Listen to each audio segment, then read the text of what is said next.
Hello friends, welcome to the success Kendra. Friends देखिए, Bihar police 19,838 post के लिए यानी कि बिहार पुलिस 2025 के लिए हम लोग बिहार पुलिस में जितने भी वर्ष 2010 से लेकर के 2024 तक में हिस्ट्री के यानी कि इतिहास के प्रश्न पूछे गए हैं, उन सारे प्रश्नों को आज हम लोग एक ही सेशन में कवर कर लेंगे।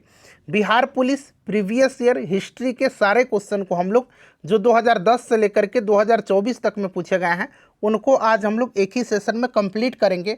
और देखिए, बिहार पुलिस का जो एग्ज़ाम 13 जुलाई, 16 जुलाई, 20 जुलाई, 23 जुलाई, 27 जुलाई और 30 जुलाई 2025 को लिया जाएगा। फ्रेंड्स, उसके लिए बड़ा इंपॉर्टेंट सेशन है और इस प्रकार के सेशन अब कंटिन्यू आपके एग्ज़ाम तक चलने वाले हैं।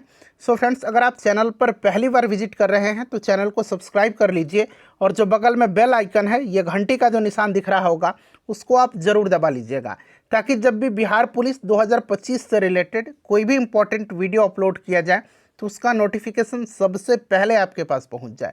तो चलिए शुरू करते हैं आज का सेशन। एक बार सभी लोग प्लीज़ पहले सेशन को लाइक कर दीजिए फ्रेंड्स, और जब इसको कंप्लीट देख लीजिएगा, पूरा देख लीजिएगा, तो इसको कम से कम एक ग्रुप में ज़रूर शेयर कर दीजिएगा। तो चलिए स्टार्ट करते हैं आज के सेशन। आज के सेशन का पहला प्रश्न पर देखिए, पहला प्रश्न क्या है कि उत्खनन में कुम्हरार से किस शासक के राजप्रसाद के अवशेष मिले हैं। अगर आप आंसर जानते हैं तो आंसर कमेंट करते चलिएगा, इससे आपका रिवीजन होते चलेगा। देख सकते हैं फ्रेंड्स, ये वाला प्रश्न जो है ये 21/8/2024 को यानी कि पिछले बार ही पूछा गया है बिहार पुलिस में। प्रश्न को एक बार और पढ़ेंगे कि उत्खनन में कुम्हरार से किस शासक के राजप्रसाद के अवशेष मिले हैं। देखिए, कुम्हरार जो है ये कहाँ पर स्थित है? पटना में स्थित है। अगर पूछा जाएगा कि कुम्हरार पुरातात्विक स्थल का संबंध किससे है, तो इसका संबंध मौर्य राजप्रसाद से है। किससे संबंधित है? मौर्य राजप्रसाद से ये संबंधित है। ठीक है, राजप्रसाद मतलब राजमहल, क्लियर ना। और कुम्हरार से जो है लकड़ी का राजप्रसाद विशाल और भव्य प्राप्त हुआ था। और देखिए, ये जो है कुम्हरार से किस शासक के राजप्रसाद के अवशेष मिले हैं, तो ध्यान रखिएगा ये चंद्रगुप्त मौर्य के। तो यहाँ पर देखिए ऑप्शन सी राइट आंसर हो जाएगा, क्लियर ना। चलिए नेक्स्ट क्वेश्चन है। और फ्रेंड्स देखिए, इस तरह के सेशन बनाने में 6 से 7 घंटा का समय लगा हुआ है। प्लीज़ फ्रेंड्स सेशन को लाइक ज़रूर कर दीजिए, कम से कम एक लाइक कर दीजिए और एक शेयर जरूर कर दीजिएगा।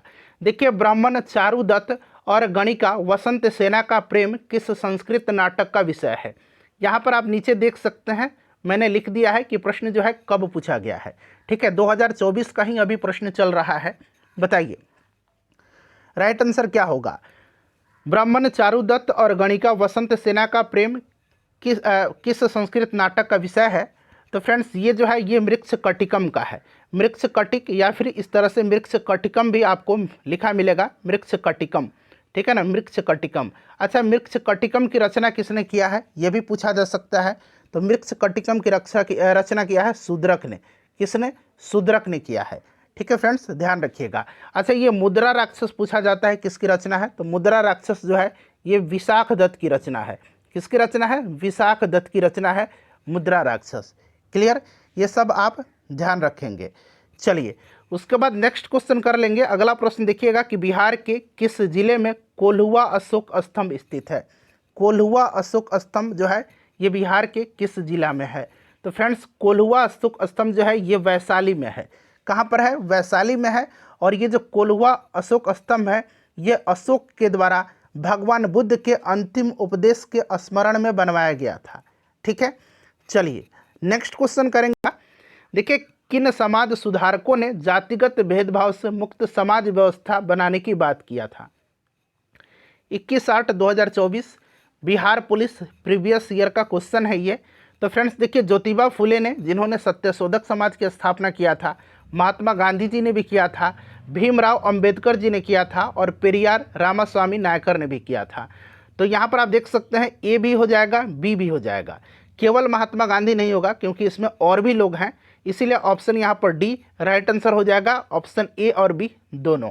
ठीक है, चलिए उसके बाद देख लीजिएगा कि कार्बोनरी गुप्त संस्था की स्थापना कब और कहाँ हुई थी।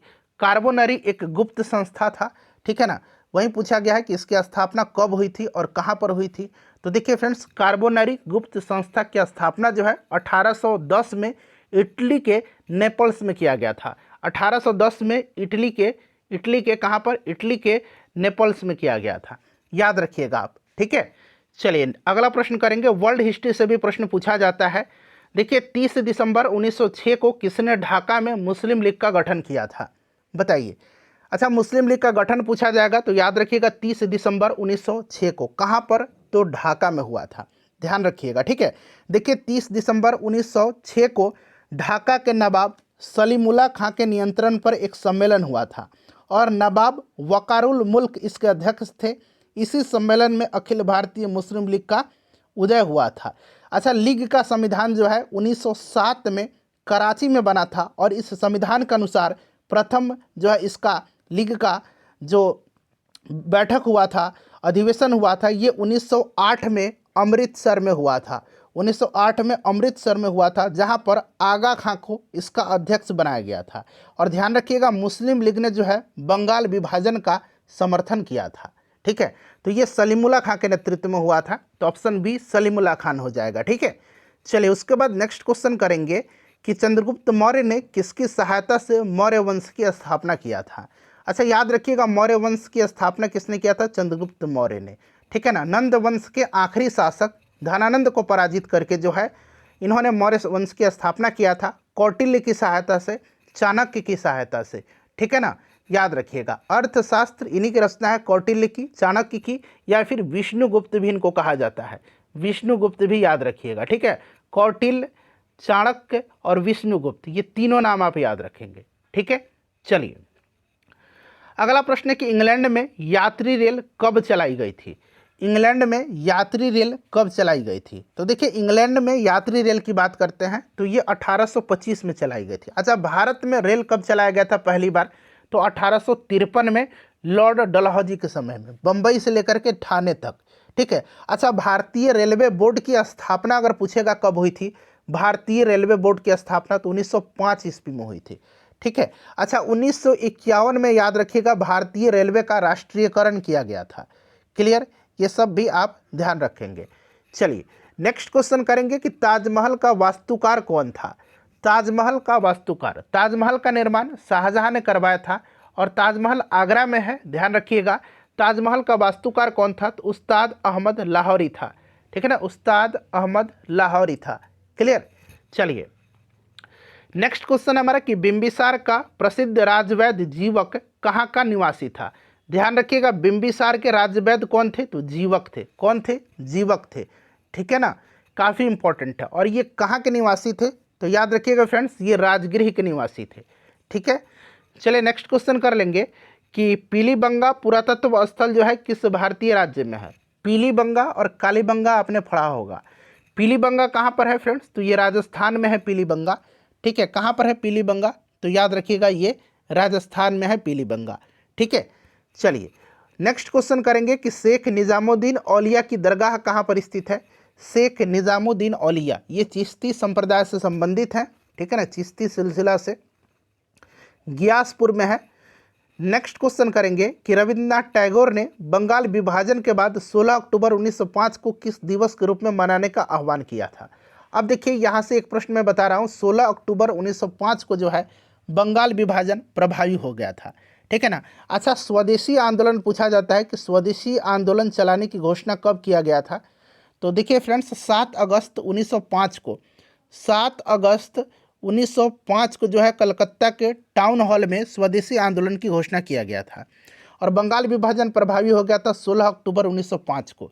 ठीक है ना, और इस दिन जो है 16 अक्टूबर 1905 को बंगाल में शोक दिवस मनाया गया था और स्वदेशी आंदोलन में वंदे मातरम, विभाजन नहीं चाहिए, बंगाल एक है इत्यादि नारे लगाए गए थे।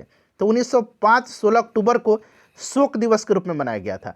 बट देखिए रविंद्रनाथ टैगोर ने यहाँ पर पूछा है कि किस रूप में मनाने का आह्वान किया था, तो इन्होंने राखी दिवस के रूप में मनाने का आह्वान किया था। ठीक है, चलिए उसके बाद देखिएगा कि भगवान बुद्ध का जन्म कहाँ पर हुआ था। भगवान बुद्ध का जन्म कहाँ पर हुआ था, बताइए। भगवान बुद्ध का जन्म, तो फ्रेंड्स भगवान बुद्ध का जन्म जो है 563 ईसा पूर्व में, याद रखिएगा, कपिलवस्तु के लुम्बिनी में हुआ था और ये नेपाल में पड़ता है। ठीक है फ्रेंड्स। अच्छा, एक और इम्पॉर्टेंट पॉइंट ध्यान रखिएगा फ्रेंड्स, इनको लाइट ऑफ एशिया कहा जाता है, यानी कि एशिया का ज्योतिपुंज, लाइट ऑफ एशिया इनको कहा जाता है। ठीक है, ये क्लियर हो गया। अच्छा फ्रेंड्स, इनसे कुछ प्रतीक चिन्ह पूछे जाते हैं, जैसे कि पूछा जाएगा कि इनके जन्म का प्रतीक चिन्ह क्या है, तो जन्म का प्रतीक चिन्ह कमल या फिर सांड कहिए। ठीक है ना। अच्छा, इनका जो मृत्यु हुआ था उसका प्रतीक चिन्ह जो क्या है, तो स्तूप था। ठीक है। अच्छा, इन्होंने जो है गृह त्याग किया था, उसका प्रतीक चिन्ह क्या था, तो घोड़ा था। ठीक है ना। इनको ज्ञान की प्राप्ति हुई थी, ज्ञान का प्रतीक चिन्ह इनका क्या था, पीपल था, या कभी कभी बोधि वृक्ष भी देता है, तो बोधि वृक्ष भी याद रखिएगा। इनके निर्वाण का प्रतीक चिन्ह क्या था, निर्वाण का, तो निर्वाण का प्रतीक चिन्ह पद चिन्ह था, पद चिन्ह था। ठीक है ना, पद चिन्ह याद रखिएगा। तो ये सब आप याद रखिएगा। ठीक है ना। चलिए, और इनकी मृत्यु कुशीनगर में हुई थी, उत्तर प्रदेश में। देखिए, हड़प्पा सभ्यता की खोज किसने किया था, हड़प्पा सभ्यता की खोज जो है किसने किया था, तो हड़प्पा सभ्यता की खोज दयाराम साहनी ने किया था 1921 में। ठीक है ना। अच्छा, हड़प्पा किस नदी के किनारे है, तो हड़प्पा रावी नदी के किनारे है। अच्छा, पूछा जाएगा कि मोहनजोदड़ो की खोज किसने किया था, तो रखालदास बनर्जी ने किया था 1922 में, और मोहनजोदड़ो सिंधु नदी के तट पर है। क्लियर। अच्छा, रंगनाथ राव ने किसकी खोज किया था, तो रंगपुर की खोज किया था इन्होंने, रंगपुर गुजरात में पड़ता है। चलिए, अगला प्रश्न है हमारा कि भारत का नेपोलियन किसको कहा जाता है, भारत का नेपोलियन। तो देखिए फ्रेंड्स, ध्यान दीजिएगा, ये समुद्रगुप्त को कहा जाता है, और समुद्रगुप्त ने आर्यावर्त के 9 शासकों और दक्षिणावर्त के 12 शासकों को पराजित किया था। इन्हीं विजयों के कारण जो है इसको जो है भारत का नेपोलियन कहा जाता है। और ये आपका जो समुद्रगुप्त था, ये विष्णु का उपासक था, विष्णु का उपासक था। ठीक है ना, याद रखिएगा। और इसके दरबारी कवि थे हरिसेन। कौन थे, समुद्रगुप्त के दरबारी कवि थे हरिसेन, जिन्होंने इलाहाबाद प्रशस्ति लेख की रचना किया था। ठीक है ना। चलिए, अगला प्रश्न है कि बारदोली सत्याग्रह कब हुआ था, बारदोली सत्याग्रह हुआ था कब, तो फ्रेंड्स ये हुआ था 1928 में। ठीक है ना। गुजरात के किसानों के लगान वृद्धि के विरोध में जो है सरदार पटेल के नेतृत्व में हुआ था, याद रखिएगा। ठीक है। चलिए, उसके बाद नेक्स्ट क्वेश्चन है हमारा कि फ्रांस की राज्य क्रांति कब हुई थी, फ्रांस की राज्य क्रांति, तो फ्रेंड्स ये हुई थी 1789 में। और उस समय फ्रांस का शासक कौन था, तो उस समय फ्रांस का शासक लुई 16वां था। कौन था, लुई 16वां था। क्लियर, याद रखिएगा। अच्छा, स्वतंत्रता, समानता और बंधुत्व का नारा। ठीक है ना, समानता, स्वतंत्रता और बंधुत्व का नारा इसी फ्रांस की राज्य क्रांति की देन है। क्लियर। चलिए, उसके बाद देखिएगा कि वंदे मातरम के लेखक कौन है, वंदे मातरम के, तो फ्रेंड्स ये बंकिम चंद्र चटर्जी हैं। सिंपल सा क्वेश्चन है, याद रखिएगा, बंकिम चंद्र चटर्जी हैं। चलिए, उसके बाद अगला प्रश्न है कि तत्वबोधिनी सभा के संस्थापक कौन थे, तत्वबोधिनी सभा के संस्थापक, तो देखिए 1839 में जो है तत्वबोधिनी सभा की स्थापना देवेंद्रनाथ टैगोर ने किया था। ठीक है ना। राजा राम मोहन राय ने ब्रह्म समाज की स्थापना किया था, आत्मीय सभा की स्थापना किया था। दयानंद सरस्वती ने आर्य समाज की स्थापना किया था। चलिए, देखिए खेड़ा आंदोलन कब हुआ था, खेड़ा आंदोलन, तो खेड़ा आंदोलन जो हुआ था ये आपका 1918 में हुआ था। ठीक है ना। और चंपारण सत्याग्रह 1917 में हुआ था। बारदोली मैंने आपको बता ही दिया 1928 में हुआ था। तो चंपारण भी याद रखिएगा, खेड़ा भी याद रखिएगा, और बारदोली भी याद रख लीजिएगा। ठीक है ना, हो सकता है प्रश्न पूछ लिया जाए आपसे। चलिए, नेक्स्ट क्वेश्चन है हमारा कि किस मुगल शासक ने साहू को मुक्त कर दिया था, किस मुगल शासक ने साहू को मुक्त कर दिया था, बताइए राइट आंसर क्या हो जाएगा, किस मुगल शासक ने, बताइए किस मुगल शासक ने जो है साहू को मुक्त कर दिया था। अच्छा क्वेश्चन है, बता दीजिएगा। तो देखिए फ्रेंड्स, यहाँ पर आप ध्यान देंगे, ये किया था किसने, मुअज्जम ने किया था। ठीक है ना, किसने किया था, मुअज्जम ने किया था, मुअज्जम ने किया था। और ध्यान रखिएगा, इसी मुअज्जम को बहादुर शाह प्रथम भी कहा जाता है। मुअज्जम को बहादुर शाह प्रथम, ये औरंगजेब का पुत्र था। ठीक है ना, ध्यान रखिएगा आप। चलिए, उसके बाद देखिएगा कि पटना गोलघर के निर्माण किसने करवाया था, पटना गोलघर का निर्माण, तो पटना गोलघर का निर्माण 1786 में जो है जॉन ग्रास्टी ने करवाया था, और ये अनाज भंडारण के लिए किया गया था इसका निर्माण। ठीक है। नेक्स्ट क्वेश्चन करिए कि लिच्छवी स्तूप बिहार के किस जिला में है, लिच्छवी स्तूप जो है ये बिहार के किस जिला में है, बताए हैं, लिच्छवी स्तूप जो है ये कहाँ पर है? तो फ्रेंड्स लिच्छवी स्तूप जो है ये वैशाली में है। कहाँ पर है लिच्छवी स्तूप? वैशाली में है, ठीक है ना, ध्यान रखिएगा। चलिए उसके बाद देखिएगा कि खिलाफत समिति का गठन कहाँ पर हुआ था? खिलाफत समिति का गठन जो है ये कहाँ पर हुआ था? बताइए, फटाफट बताइए, खिलाफत समिति का गठन कहाँ पर हुआ था? सब लोग बताइए, खिलाफत समिति का गठन कहाँ पर हुआ था? तो फ्रेंड्स इसका गठन हुआ था कहाँ पर? बॉम्बे में हुआ था, ठीक है ना। कहाँ पर इसका गठन हुआ था खिलाफत समिति का? तो खिलाफत समिति का गठन जो हुआ था ये बॉम्बे में हुआ था, ध्यान रखिएगा, बॉम्बे में हुआ था। बॉम्बे यहाँ पर राइट आंसर हो जाएगा। खिलाफत समिति का गठन हुआ था कहाँ पर? बॉम्बे में हुआ था, ठीक है। चलिए नेक्स्ट क्वेश्चन हम लोग करेंगे कि जैन धर्म के अंतिम तीर्थंकर महावीर जी की मृत्यु कहाँ पर हुई थी? जैन धर्म के ये अंतिम और 24वें तीर्थंकर थे, ठीक है ना।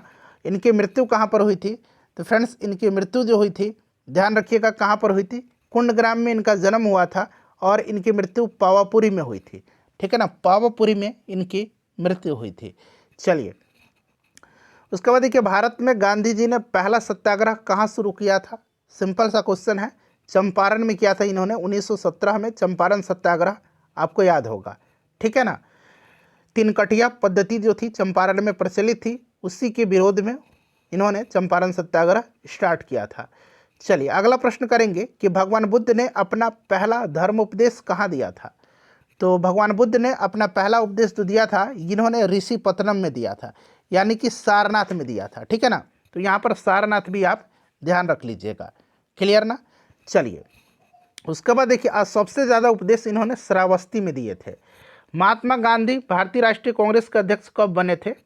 तो इन्होंने मात्र एक बार ही कांग्रेस की अध्यक्षता किया था, 1924 में उन्होंने, जो बेलगाम अधिवेशन हुआ था, बेलगाम अधिवेशन, इसी की अध्यक्षता इन्होंने किया था 1924 में, क्लियर। चलिए उसके बाद अगला प्रश्न है कि लोथल बंदरगाह किस नदी के किनारे था?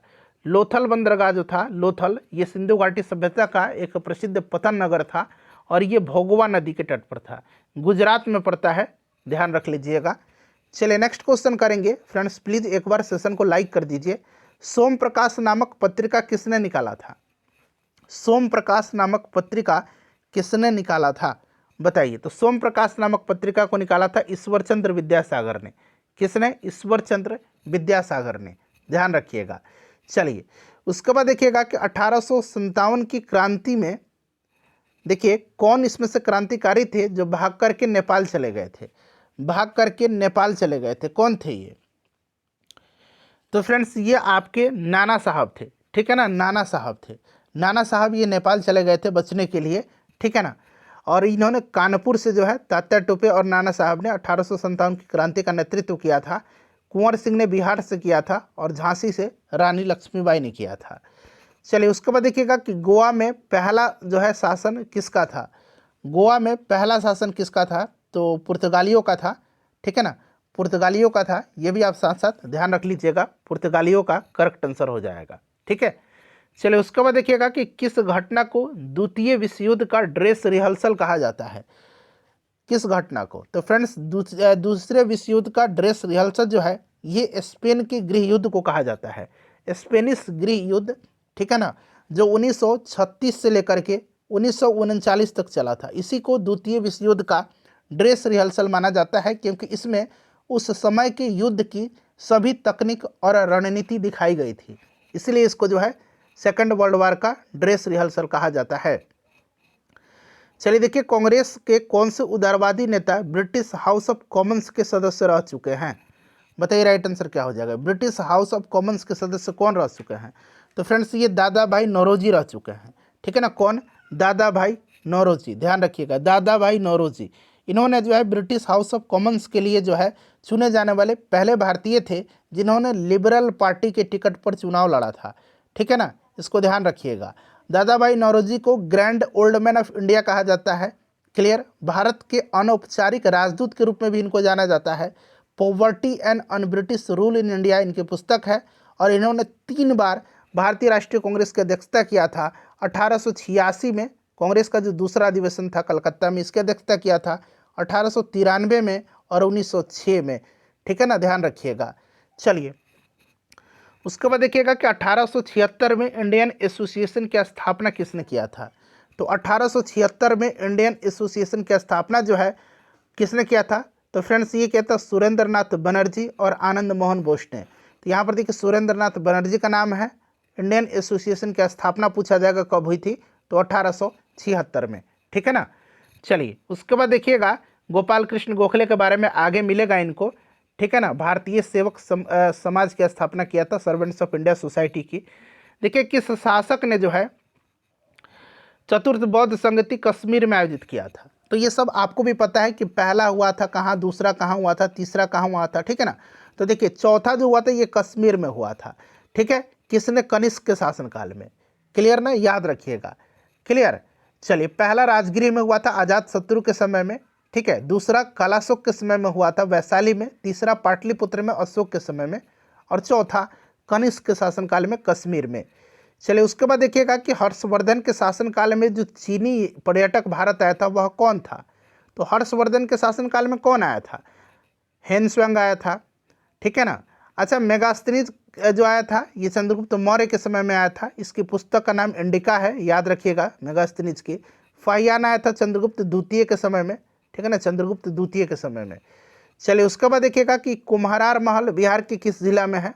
तो मैंने आपको पहला ही प्रश्न था शायद, कुम्हरार जो है ये आपका मौर्य राज्य प्रसाद से संबंधित है। चंद्रगुप्त मौर्य का भव्य राज्य प्रसाद यहाँ से मिला है और ये आपका पटना में स्थित होगा, ठीक है। देखिए किस भारतीय दर्शन ने परमाणु सिद्धांत का प्रतिपादन किया है? बताइए। तो फ्रेंड्स ये परमाणु सिद्धांत का प्रतिपादन किया है वैशेषिक दर्शन ने। अच्छा वैशेषिक दर्शन के प्रवर्तक कौन है? तो कनाद है या फिर उलुक भी याद रखिएगा, कनाद या उलुक, ठीक है ना। अच्छा सांख्य दर्शन के कौन प्रवर्तक हैं? तो सांख्य दर्शन के कपिल हैं। योग दर्शन के कौन है? योग दर्शन के पतंजलि हैं। न्याय दर्शन के कौन है? तो न्याय दर्शन के गौतम हैं, ठीक है ना। तो ये सब भी आप याद रख सकते हैं। चलिए नेक्स्ट क्वेश्चन हमारा कि भारत के सर्वोदय नेता लोकनायक जयप्रकाश नारायण जी का जीवन काल क्या है? देखिए लोकनायक जयप्रकाश नारायण का जन्म जो हुआ था ये 11 अक्टूबर 1902 को हुआ था, ठीक है ना, 11 अक्टूबर 1902। और 1979 में इनकी मृत्यु हुई थी। तो 1902 से 1979। अच्छा 1999 में जो है इनको मरणोपरांत भारत रत्न दिया गया था, मरणोपरांत इनको भारत रत्न से सम्मानित किया गया है, ठीक है ना। तो ये भी आप ध्यान रख लीजिएगा।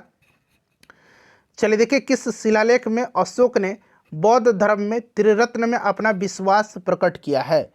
तो अशोक ने अपने बैराट, ये भी याद रखिएगा, बैराट लघुलेख, बैराट लघु शिलालेख ही लिख दीजिए,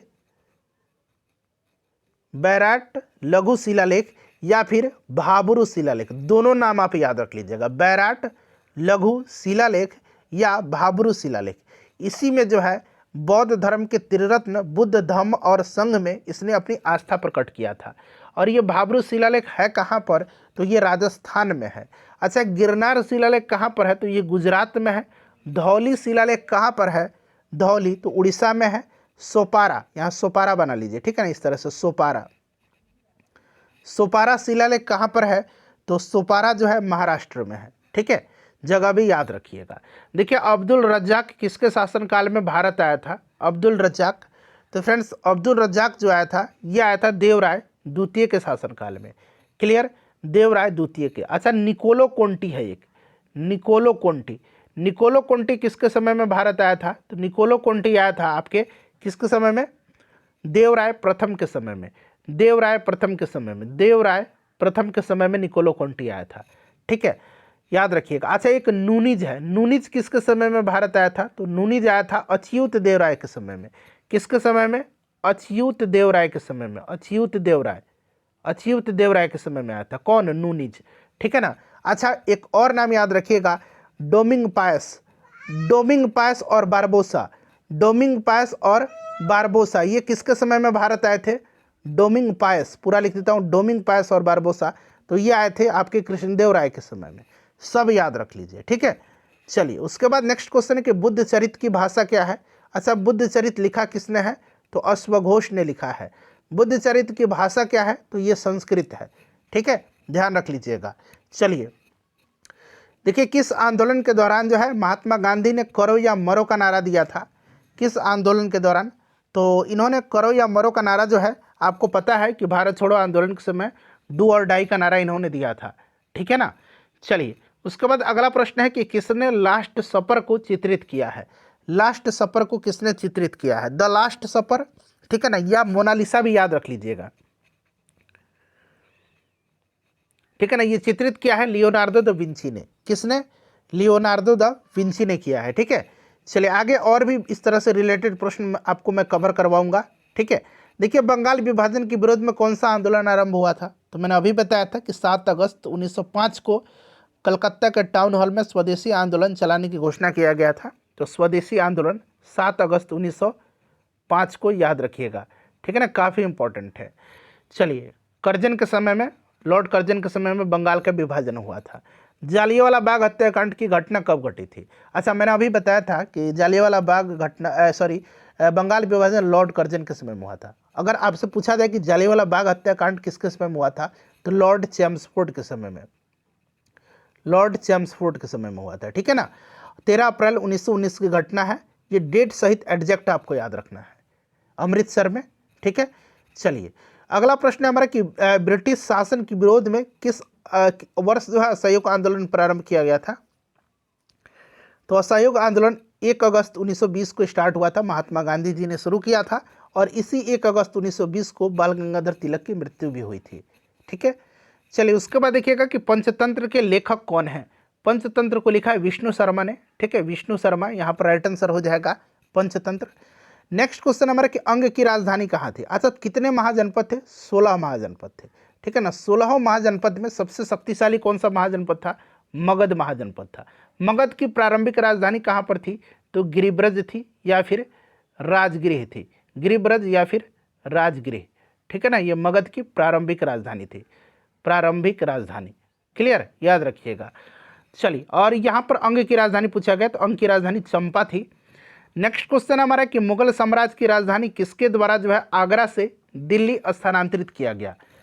मुगल साम्राज्य की राजधानी आगरा हुआ करती थी, बट दिल्ली लाया था किसने? तो शाहजहां ने लाया था। किसने लाया था? शाहजहां ने लाया था। और आगरा से दिल्ली, जिसको कि शाहजहानाबाद का नाम उसने दिया था, ठीक है।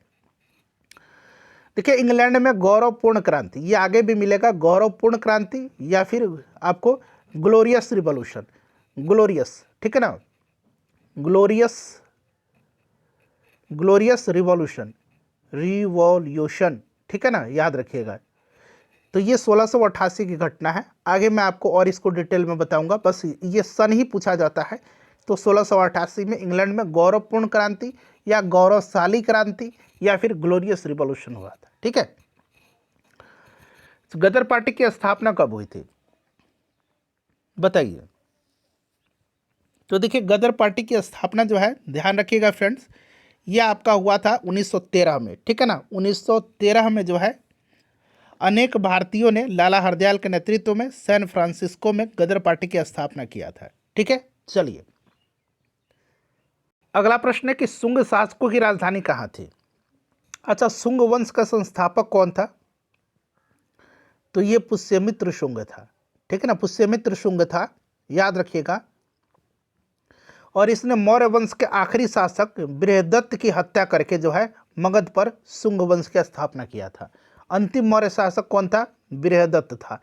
इसी की हत्या करके पुष्यमित्र शुंग ने मगध पर शुंग वंश की स्थापना किया था। और शुंग वंश की जो प्रारंभिक राजधानी थी ना, ये पाटलिपुत्र ही थी। बाद में राजधानी को विदिशा स्थानांतरित किया गया, ठीक है। देखिए रेहला पुस्तक किसने लिखा है? रेहला पुस्तक, तो ये पुस्तक किसकी है? इब्न बतूता की है। इब्न बतूता भारत आया था 1333 ईस्वी में मोहम्मद बिन तुगलक के समय में, ठीक है ना। और मोहम्मद बिन तुगलक ने इसको दिल्ली का काजी नियुक्त किया था और बाद में राजदूत के रूप में इसको चाइना भी भेजा था। चलिए देखिएगा दूसरे अंग्रेज सिख युद्ध किसके शासनकाल में हुआ था? देखिए पहला भी याद रखिएगा, पहला हुआ था 1845-46 में। किसके समय में? लॉर्ड हॉर्डिंग के समय में। लॉर्ड, यहाँ पे देखिए लॉर्ड हॉर्डिंग दिया भी गया है। दूसरा हुआ था कब? तो दूसरा हुआ था 1849 ईस्वी में। किसके समय में? तो लॉर्ड डलहौजी के समय में। क्लियर ना, याद रखिएगा। चलिए गांधी जी दक्षिण अफ्रीका से कब लौटे थे? तो गांधी जी ने लौटा था 9 जनवरी के दिन, 9 जनवरी 1915 को। इसलिए 9 जनवरी को जो है प्रवासी भारतीय दिवस मनाया जाता है, ये भी आप ध्यान रख लीजिएगा, ठीक है। चलिए उसके बाद देखिए नेचुरल हिस्टोरिका के लेखक कौन है, यहाँ कौन बना लीजिए, नेचुरल हिस्टोरिका के लेखक कौन है। तो नेचुरल हिस्टोरिका को लिखा है प्लिनी ने। किसने लिखा है?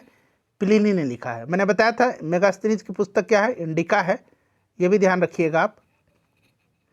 चलिए देखिए रंपा विद्रोह कब हुआ था, रंपा विद्रोह कब हुआ था, यह प्रश्न बन सकता है। रंपा विद्रोह कब हुआ था, बताइए जल्दी से, रंपा विद्रोह कब हुआ था। तो फ्रेंड्स देखिए रंपा विद्रोह जो हुआ था ना, रंपा विद्रोह ये आपका हुआ था 1922 में, ठीक है ना। 1922 में रंपा विद्रोह हुआ था, याद रखिएगा 1922 में, ठीक है। अच्छा संथाल विद्रोह मैंने बताया था 1855-56 में, याद रखिएगा। मुंडा विद्रोह 1899-1900 में मैंने बताया था, याद रखिएगा, ठीक है। चलिए उसके बाद देखिएगा कि सिंधु घाटी सभ्यता के किस स्थल से जल संरक्षण का साक्ष्य मिला है। तो सिंधु घाटी के किस जगह से जो है जल प्रबंधन के उत्तम प्रणाली का साक्ष्य मिला है, ये भी प्रश्न पूछा जाता है। तो ये धौलावीरा से, ठीक है। धौलावीरा गुजरात में पड़ता है। चलिए उसके बाद देखिएगा कि अफीम युद्ध किन दो देशों के बीच हुआ था। ये अफीम युद्ध किन दो देशों के बीच हुआ था, तो देखिए अफीम युद्ध हुआ था इंग्लैंड और चाइना के मध्य में। तो यहाँ पर इंग्लैंड और चाइना दिया गया है, और दो अफीम युद्ध हुआ था। पहला अफीम युद्ध हुआ था 1839 से 1842 तक, ठीक है ना। और ये नानकिंग की संधि हुई थी, नानकिंग के संधि के तहत ये समाप्त हुआ था। कौन? पहला अफीम युद्ध, ठीक है ना, पहला अफीम युद्ध। क्लियर, याद रखिएगा। और अफीम युद्ध के दौरान जो है चीन का नेतृत्व किंग डायनेस्टी ने किया था, किंग राजवंश ने किया था। क्लियर। अच्छा दूसरा अफीम युद्ध याद रखिएगा, दूसरा अफीम युद्ध हुआ था 1856 से 1860 तक, ठीक है ना। हालांकि इसमें फ्रांस भी शामिल रहा था, और ये पेकिंग के संधि के तहत समाप्त हुआ था। पेकिंग के संधि, पेकिंग के संधि के तहत दूसरा, और पहला नानकिंग के संधि। चलिए ये वाला निम्नलिखित में से किसकी स्थापना गोपाल कृष्ण गोखले ने किया था। देखिए फ्रेंड्स ये प्रश्न जो है 1 अक्टूबर 2023 का बिहार पुलिस का प्रश्न है, जो एग्जाम कैंसिल हो गया था। एक बार फिर से प्रश्न को पढ़ेंगे। प्रश्न क्या है कि निम्नलिखित में से किसकी स्थापना गोपाल कृष्ण गोखले ने की थी। अच्छा गोपाल कृष्ण गोखले के बारे में आपको पता होगा, गोपाल कृष्ण गोखले को महात्मा गांधी का राजनीतिक गुरु माना जाता है, ठीक है ना फ्रेंड्स। और देखिए गोपाल कृष्ण गोखले ने जो है भारतीय सेवक समाज, अंग्रेजी में इसको कहा जाता है सर्वेंट्स ऑफ इंडिया सोसाइटी की स्थापना किया था। अच्छा कब किया था? तो 1905 में किया था। कहाँ पर किया था? तो पुणे महाराष्ट्र में जो है इन्होंने सर्वेंट्स ऑफ इंडिया सोसाइटी अर्थात भारतीय सेवक समाज की स्थापना किया था। किन्होंने किया था? तो गोपाल कृष्ण गोखले ने। अच्छा ये जो संस्था थी इसका उद्देश्य क्या था? तो इसका प्रमुख उद्देश्य विभिन्न जातियों और धर्मों के भारतीय नवयुवकों को एकजुट करना तथा कल्याण कार्यों में उनको प्रशिक्षित करना था, ठीक है फ्रेंड्स, इसको आप जरूर ध्यान रखिएगा। अच्छा एक है Indian home rule society, Indian home rule society, इसकी स्थापना श्यामजी कृष्ण वर्मा ने किया था। 1905 में ही उन्होंने किया था लंदन में। तो ये भी याद रखिएगा, अगर आपसे पूछा जाए कि इंडियन होम रूल सोसाइटी की स्थापना किसने किया था, तो श्यामजी कृष्ण वर्मा ने, ठीक है। चलिए नेक्स्ट क्वेश्चन कर लेंगे फ्रेंड्स। अगला प्रश्न है कि अखिल भारतीय दलित वर्ग संघ की स्थापना किसने की थी। अखिल भारतीय दलित वर्ग संघ की स्थापना किसने किया था? तो फ्रेंड्स ये किया था BR अम्बेडकर ने, यानी कि बाबा साहेब भीमराव अम्बेडकर ने किया था। ध्यान रखिएगा, जितने भी मैं आपको एक्स्ट्रा फैक्ट्स बताऊंगा उसे आप जरूर ध्यानपूर्वक सुनिएगा, ठीक है फ्रेंड्स। चलिए उसके बाद नेक्स्ट क्वेश्चन है, और इसी प्रकार से मैं आपको सारे सब्जेक्ट को कवर करवा दूंगा। देखिए सत्यमेव जयते उक्ति कहाँ से ली गई है? सत्यमेव जयते उक्ति जो है ये कहाँ से ली गई है? चलिए बताएंगे राइट आंसर क्या हो जाएगा। तो फ्रेंड्स ये लिया गया है मुंडकोपनिषद से। कहाँ से लिया गया है? मुंडकोपनिषद से लिया गया है सत्यमेव जयते को। चलिए अगला प्रश्न करेंगे फ्रेंड्स। सेशन थोड़ा सा लंबा होने वाला है बट बड़ा इंपॉर्टेंट है, इसको धैर्यपूर्वक पूरा जरूर देखिएगा। देखिए निम्नलिखित में से कौन सा नारा सुभाष चंद्र बोस द्वारा दिया गया है? तो देखिए सुभाष चंद्र बोस जी के द्वारा जय हिंद का नारा दिया गया है। यहाँ पर देख सकते हैं जय हिंद। अच्छा इन्होंने ही दिल्ली चलो का नारा दिया था। अगर आपसे पूछा जाए कि दिल्ली चलो का नारा किसने दिया था, तो दिल्ली चलो का नारा भी सुभाष चंद्र बोस ने ही दिया था, ठीक है फ्रेंड्स। तुम मुझे खून दो मैं तुम्हें आज़ादी दूंगा, यह भी नारा सुभाष चंद्र बोस का ही है। और आपको याद होगा फ्रेंड्स 1938 में ध्यान रखिएगा 1938 में और 1939 में, ये दोनों याद रखिएगा। 1938 में भारतीय राष्ट्रीय कांग्रेस का जो अधिवेशन हरिपुरा में हुआ था, इसके अध्यक्ष कौन थे? तो फ्रेंड्स सुभाष चंद्र बोस थे। और 1939 में हुआ था त्रिपुरी में, और इसकी भी अध्यक्षता किसने किया था? सुभाष चंद्र बोस ने ही किया था। तो ये 2 बार भारतीय राष्ट्रीय कांग्रेस के अध्यक्ष बने थे, ये भी आप जरूर ध्यान रखिएगा। ठीक है, चलिए अगला प्रश्न करेंगे। नेक्स्ट क्वेश्चन है कि पाटलिपुत्र नगर के संस्थापक कौन थे? पाटलिपुत्र नगर के संस्थापक, तो देखिए इसके संस्थापक उदयन था। अच्छा, उदयन किस वंश का था? तो उदयन जो था ये हर्यंक वंश का था। किस वंश का था? हर्यंक वंश का था। ध्यान रखिएगा, उदयन किसका पुत्र था? तो ये अजातशत्रु का पुत्र था। क्लियर, याद रखना आपको। ठीक है, आगे इसके बारे में हम हर्यंक वंश के बारे में बात करेंगे। हर्यंक वंश का संस्थापक मैं आपको बता देता हूँ कौन है, तो बिंबिसार था। ठीक है, बिंबिसार, यहाँ मैं लिखता हूँ कौन था? बिंबिसार था हर्यंक वंश का संस्थापक। ठीक है फ्रेंड्स, चलिए उसके बाद देखिएगा कि नालंदा विश्वविद्यालय के प्रमुख महान बंगाली विद्वान कौन थे? नालंदा विश्वविद्यालय के प्रमुख महान बंगाली विद्वान, तो फ्रेंड्स ये शीलभद्र थे। कौन थे? शीलभद्र थे। अच्छा फ्रेंड्स, नालंदा विश्वविद्यालय जो था इसकी स्थापना किसने करवाया था? तो इसकी स्थापना कुमारगुप्त प्रथम ने करवाया था। किसने? कुमारगुप्त प्रथम ने। जो मैं बोल रहा हूँ उसको ध्यानपूर्वक आप जरूर सुनिए। अच्छा, ये जो नालंदा विश्वविद्यालय का जो खंडहर है, आप सीधे कह सकते हैं नालंदा विश्वविद्यालय को यूनेस्को की विश्व धरोहर सूची में कब शामिल किया गया था? तो ये सन इम्पॉर्टेंट है, 2016 में इसको शामिल किया गया था। ठीक है, चलिए फ्रेंड्स नेक्स्ट क्वेश्चन कर लेंगे। सेशन पसंद आ रहा है तो प्लीज़ एक बार लाइक कर दीजिए। देखिए, कांग्रेस का पहला अधिवेशन आयोजित किया गया था। कांग्रेस का पहला अधिवेशन जो है ये कब हुआ था फ्रेंड्स? तो 1885 में हुआ था। कहाँ पर? बम्बई में हुआ था। किसकी अध्यक्षता में हुआ था? तो व्योमेश चंद्र बनर्जी की अध्यक्षता में, यानी कि WC बनर्जी की अध्यक्षता में। कहाँ पर? बॉम्बे में। ठीक है ना, ध्यान रखिएगा। और इसमें 72 प्रतिनिधियों ने हिस्सा लिया था, ये भी आप ध्यान रखेंगे। अच्छा, भारतीय राष्ट्रीय कांग्रेस का दूसरा अधिवेशन हुआ था 1886 में। कहाँ पर हुआ था? तो कोलकाता में हुआ था। किसकी अध्यक्षता में? तो फ्रेंड्स याद रखिएगा दादा भाई नौरोजी की अध्यक्षता में।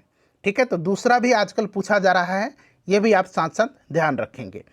चलिए उसके बाद देखिएगा कि बंगाल का अंतिम स्वतंत्र शासक कौन था? अब यहाँ पर थोड़ा सा ध्यान से सुनिएगा, 3-4 पॉइंट मैं बताऊंगा, इससे आपका क्लियर हो जाएगा। अच्छा देखिए, बंगाल का जो स्वतंत्र नवाब था अंतिम, ये सिराजुद्दौला था। कौन था? सिराजुद्दौला। अच्छा, अगर आपसे पहला नवाब पूछा जाएगा बंगाल का तो मुर्शीद कुली खान था। ठीक है, कौन था? मुर्शीद कुली खान। ठीक है, अंतिम नवाब पूछा जाएगा तो मंसूर अली खां था।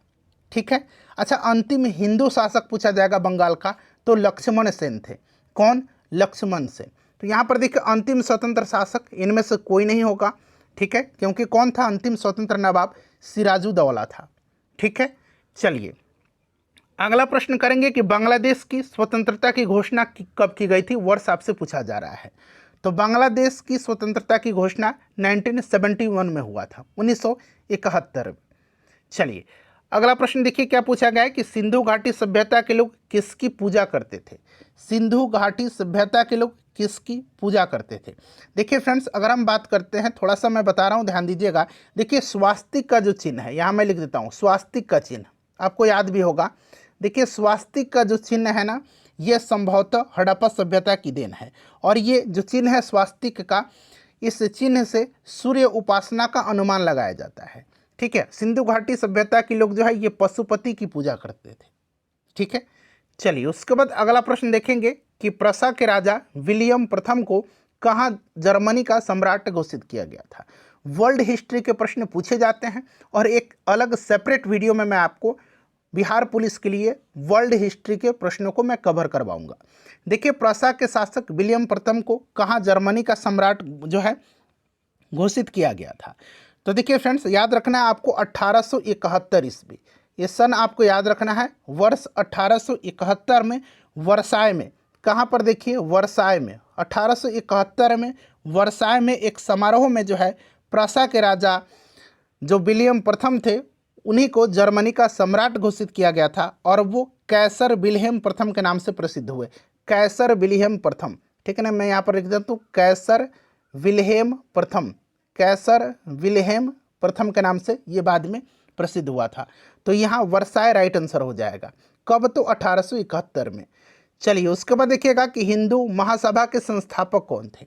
हिंदू महासभा के संस्थापक कौन थे? तो फ्रेंड्स देखिए हिंदू महासभा की स्थापना जो है 1915 में पंडित मदन मोहन मालवीय के नेतृत्व में हुआ था। तो यहाँ पर देखिए पंडित मदन मोहन मालवीय, और पंडित मदन मोहन मालवीय ने ही बनारस हिंदू विश्वविद्यालय की स्थापना 1916 में किया था एनी बेसेंट के साथ मिलकर के। ठीक है ना, एनी बेसेंट के सहयोग से। तो ये भी आप साथ साथ ध्यान रखिएगा। ठीक है, चलिए उसके बाद देखिएगा कि मगध के किस प्रारंभिक शासक की गद्दी के लिए उसके पुत्र ने हत्या की थी? बताइए, मगध के किस प्रारंभिक शासक की गद्दी के लिए उसके पुत्र ने हत्या कर दी थी? तो फ्रेंड्स देखिए ये था बिंबिसार। यहाँ पर मैं आपको बता रहा हूँ, ध्यान दीजिए, बिंबिसार जो था ये हर्यंक वंश का संस्थापक था, मैंने आपको बताया है। ठीक है ना। अच्छा, बिंबिसार का पुत्र जो था अजातशत्रु था। कौन था? अजातशत्रु। और अभी थोड़ा देर पहले मैंने बताया था कि अजातशत्रु का पुत्र कौन था? उदयन था। कौन था? उदयन था। अब ध्यान दीजिए, बिंबिसार की हत्या गद्दी के लिए उसका पुत्र अजातशत्रु कर दिया, और अजातशत्रु की हत्या उसका पुत्र उदयन ने कर दिया।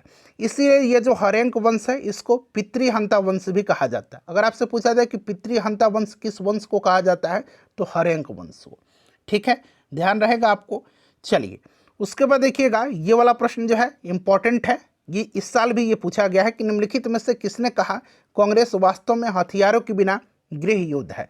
प्रश्न हो सकता है रिपीट हो जाए, क्योंकि एज इट इज मैंने रख दिया है जब जब ये प्रश्न पूछे गए हैं। तो फ्रेंड्स ये कहा था सर सैयद अहमद खान ने।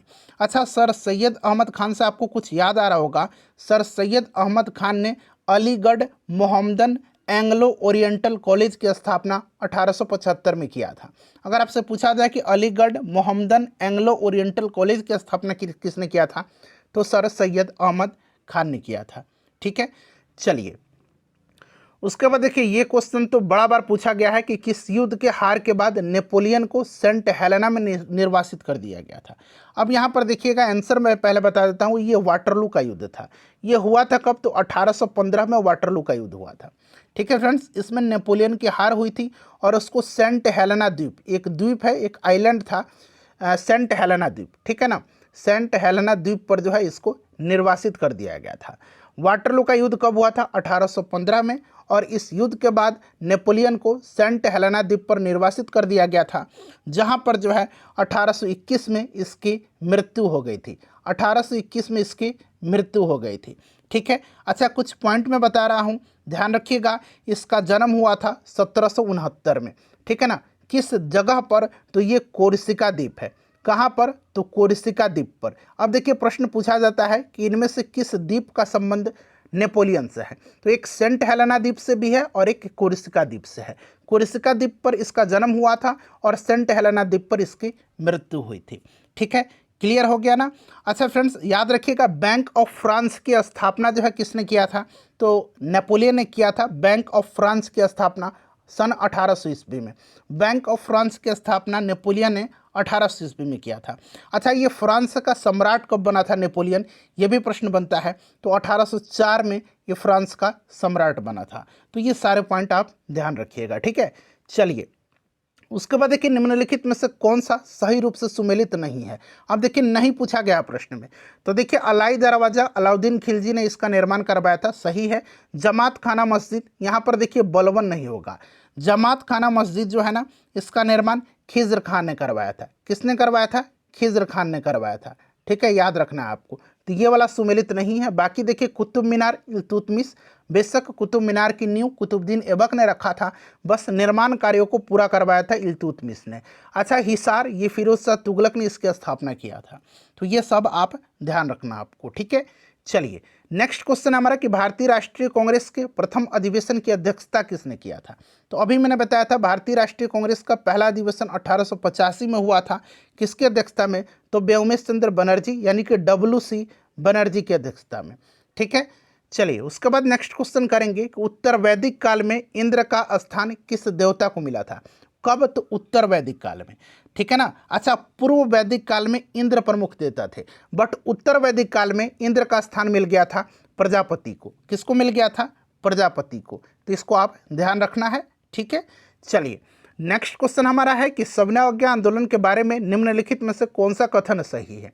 अच्छा देखिए, सविनय अवज्ञा आंदोलन स्टार्ट हुआ था 1930 में, सन याद रखना है, और इसकी शुरुआत दांडी यात्रा से हुई थी।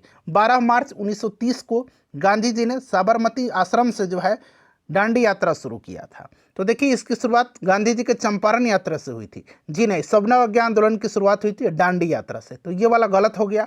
गांधी इरविन समझौते के तहत कांग्रेस अवज्ञा आंदोलन छोड़ने को तैयार हुई थी। बिल्कुल, गांधी इरविन समझौता का सन आपको और डेट याद रखना है। 5 मार्च 1931 को गांधी इरविन समझौता हुआ था, ठीक है ना।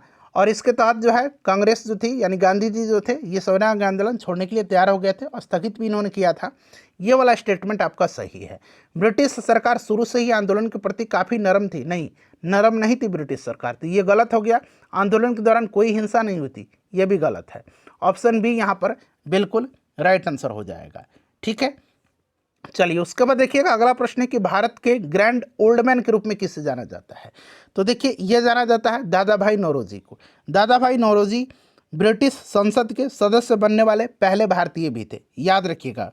ब्रिटिश संसद के सदस्य बनने वाले पहले भारतीय कौन थे? तो दादा भाई नौरोजी थे।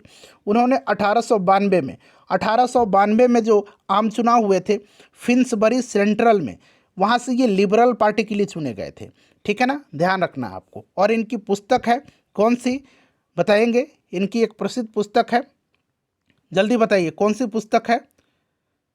आगे आप पहले कमेंट करिए, आगे मैं आपको बता दूंगा, ठीक है ना। चलिए, उसके बाद नेक्स्ट क्वेश्चन है हमारा कि साम्यवादी घोषणा पत्र के लेखक कौन थे। अच्छा, यहाँ पर देखिए साम्यवादी हिंदी में लिखा गया है, बट अंग्रेजी में इसको कहा जाता है कम्युनिस्ट मैनिफेस्टो, ठीक है ना। अब आपको समझ में आ गया होगा ना, कम्युनिस्ट मैनिफेस्टो और दास कैपिटल किसकी रचना है?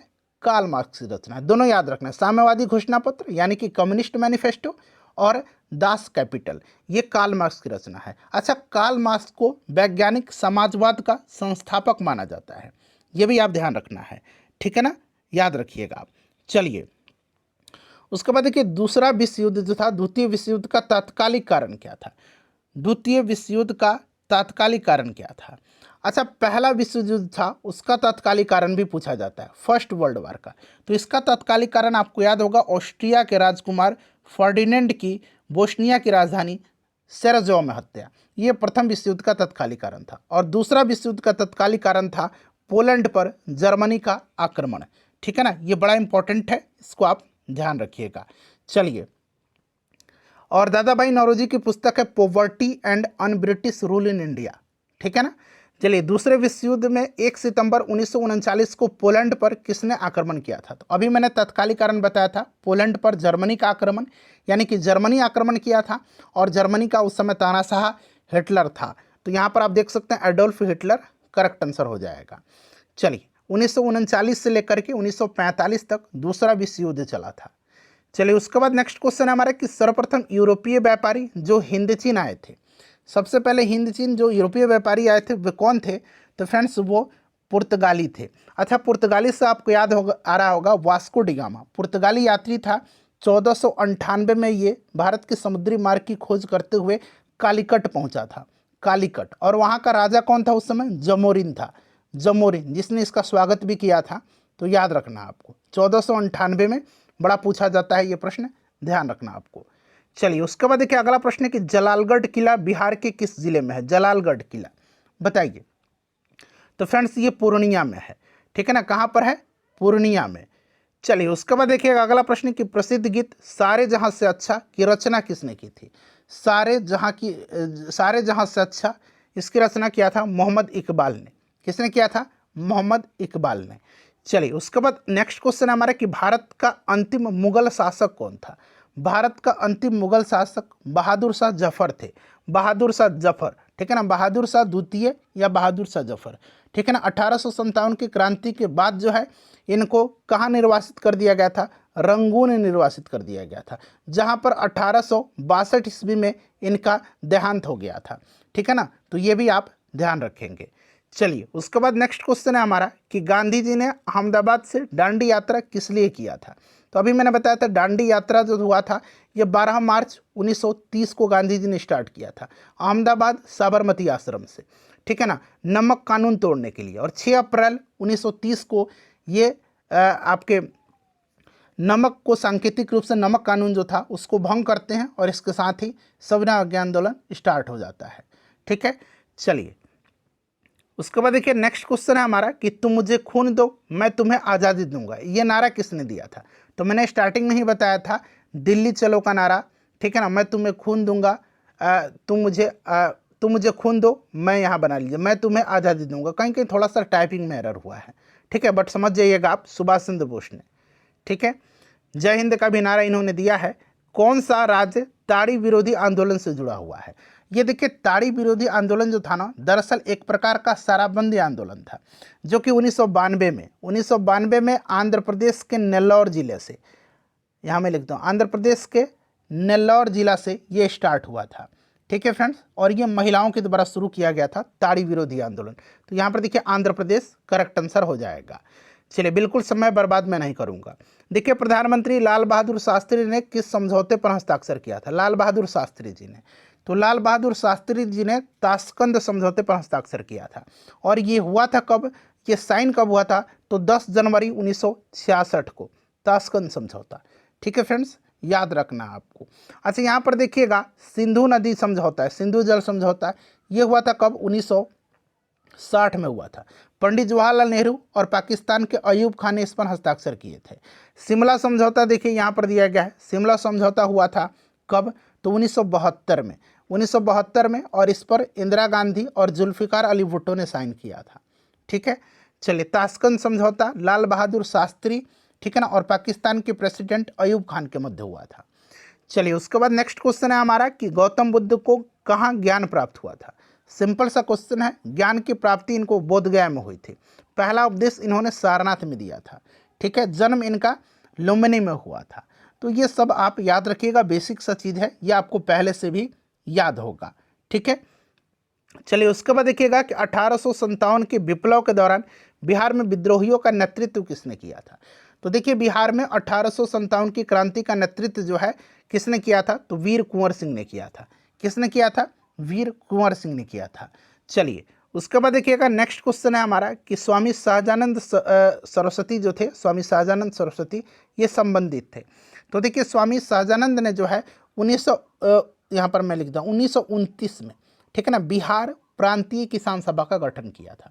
अगर आपसे पूछा जाए कि बिहार प्रांतीय किसान सभा का गठन किसने किया था, तो वर्ष 1929 में स्वामी सहजानंद सरस्वती ने। अच्छा, इन्होंने ही 1936 में जो है अखिल भारतीय किसान सभा का भी गठन किया था। ठीक है, चलिए, तो यहाँ पर देखिए ये बिहार में किसान आंदोलन से संबंधित थे। नेक्स्ट क्वेश्चन है हमारा, अगला प्रश्न देखिएगा कि 1950 से पहले हिंद चीन में कौन से देश शामिल होते थे? तो देखिए, हिंद चीन में जो है कौन कौन से देश शामिल थे? तो फ्रेंड्स, उस समय वियतनाम, कंबोडिया और लाओस सम्मिलित थे। पहला ऑप्शन है वियतनाम, कंबोडिया और लाओस हिंद चीन में। बड़ा इंपॉर्टेंट है ये क्वेश्चन, ये वीवीआई है। ठीक है ना, इसको आप ध्यान रखिएगा। चलिए देखिएगा कि सविनय अवज्ञा आंदोलन कब और किस यात्रा से शुरू हुआ था? तो मैंने बताया था कि दांडी यात्रा से शुरू हुआ था 1930 में। ठीक है फ्रेंड्स, ध्यान रखना आपको। चलिए उसके बाद अगला प्रश्न है कि साम्यवाद का जो है प्रयोग सर्वप्रथम किस देश में हुआ? ये प्रश्न 2-3 बार पूछा गया है बिहार पुलिस में। ठीक है ना, 2 से 3 बार ये पूछा गया है। आगे भी ये प्रश्न मिलेगा, साम्यवाद का प्रयोग या काम के अधिकार का मान्यता जो है सबसे पहले किस देश में मिली थी? तो याद रखना ये रसिया में। ठीक है ना, कहाँ पर? रूस में। ठीक है, चलिए उसके बाद नेक्स्ट क्वेश्चन है कि 100 साल पहले किस देश में नाजी पार्टी स्थापित हुई थी? देखिए, अब यहाँ से आपको ये साल उतना महत्वपूर्ण नहीं है, सबसे पहले आपको देखिए किस देश में नाजी पार्टी स्थापित हुई थी। तो इसकी स्थापना जर्मनी में हुई थी। ठीक है ना, हिटलर ने किया था। एक नाजी पार्टी है ये, और यानी कि नाजीवाद, और एक फांसीवाद है। तो फांसीवाद के बारे में हम आगे पढ़ लेंगे। चलिए, प्रथम विश्व युद्ध कब शुरू हुआ था? प्रथम विश्व युद्ध का तात्कालिक कारण इंपॉर्टेंट है, मैंने बताया था। ठीक है ना, ऑस्ट्रिया के राजकुमार फर्डिनेंड की बोस्निया की राजधानी सेरेजो में हत्या, और ये 1914 में स्टार्ट हुआ था, 1914 से 18 तक चला था। ठीक है, चलिए उसके बाद नेक्स्ट क्वेश्चन कर लेंगे। अगला प्रश्न है हमारा कि लेनिन का उत्तराधिकारी कौन था? अब देखिए, यहाँ लेनिन जो थे ये रूस से संबंधित हैं। अच्छा, लेनिन ने जो है पूछा जाता है कि रूस में नई आर्थिक नीति कब लागू किया था? तो लेनिन ने रूस में नई आर्थिक नीति को 1921 में लागू किया था। ठीक है, याद रखना आपको। और ये बोल्शेविक क्रांति के नेता थे। बोल्शेविक दल था एक, बोल्शेविक दल या बोल्शेविक क्रांति कहिए, बोल्शेविक क्रांति के ये नेता थे लेनिन।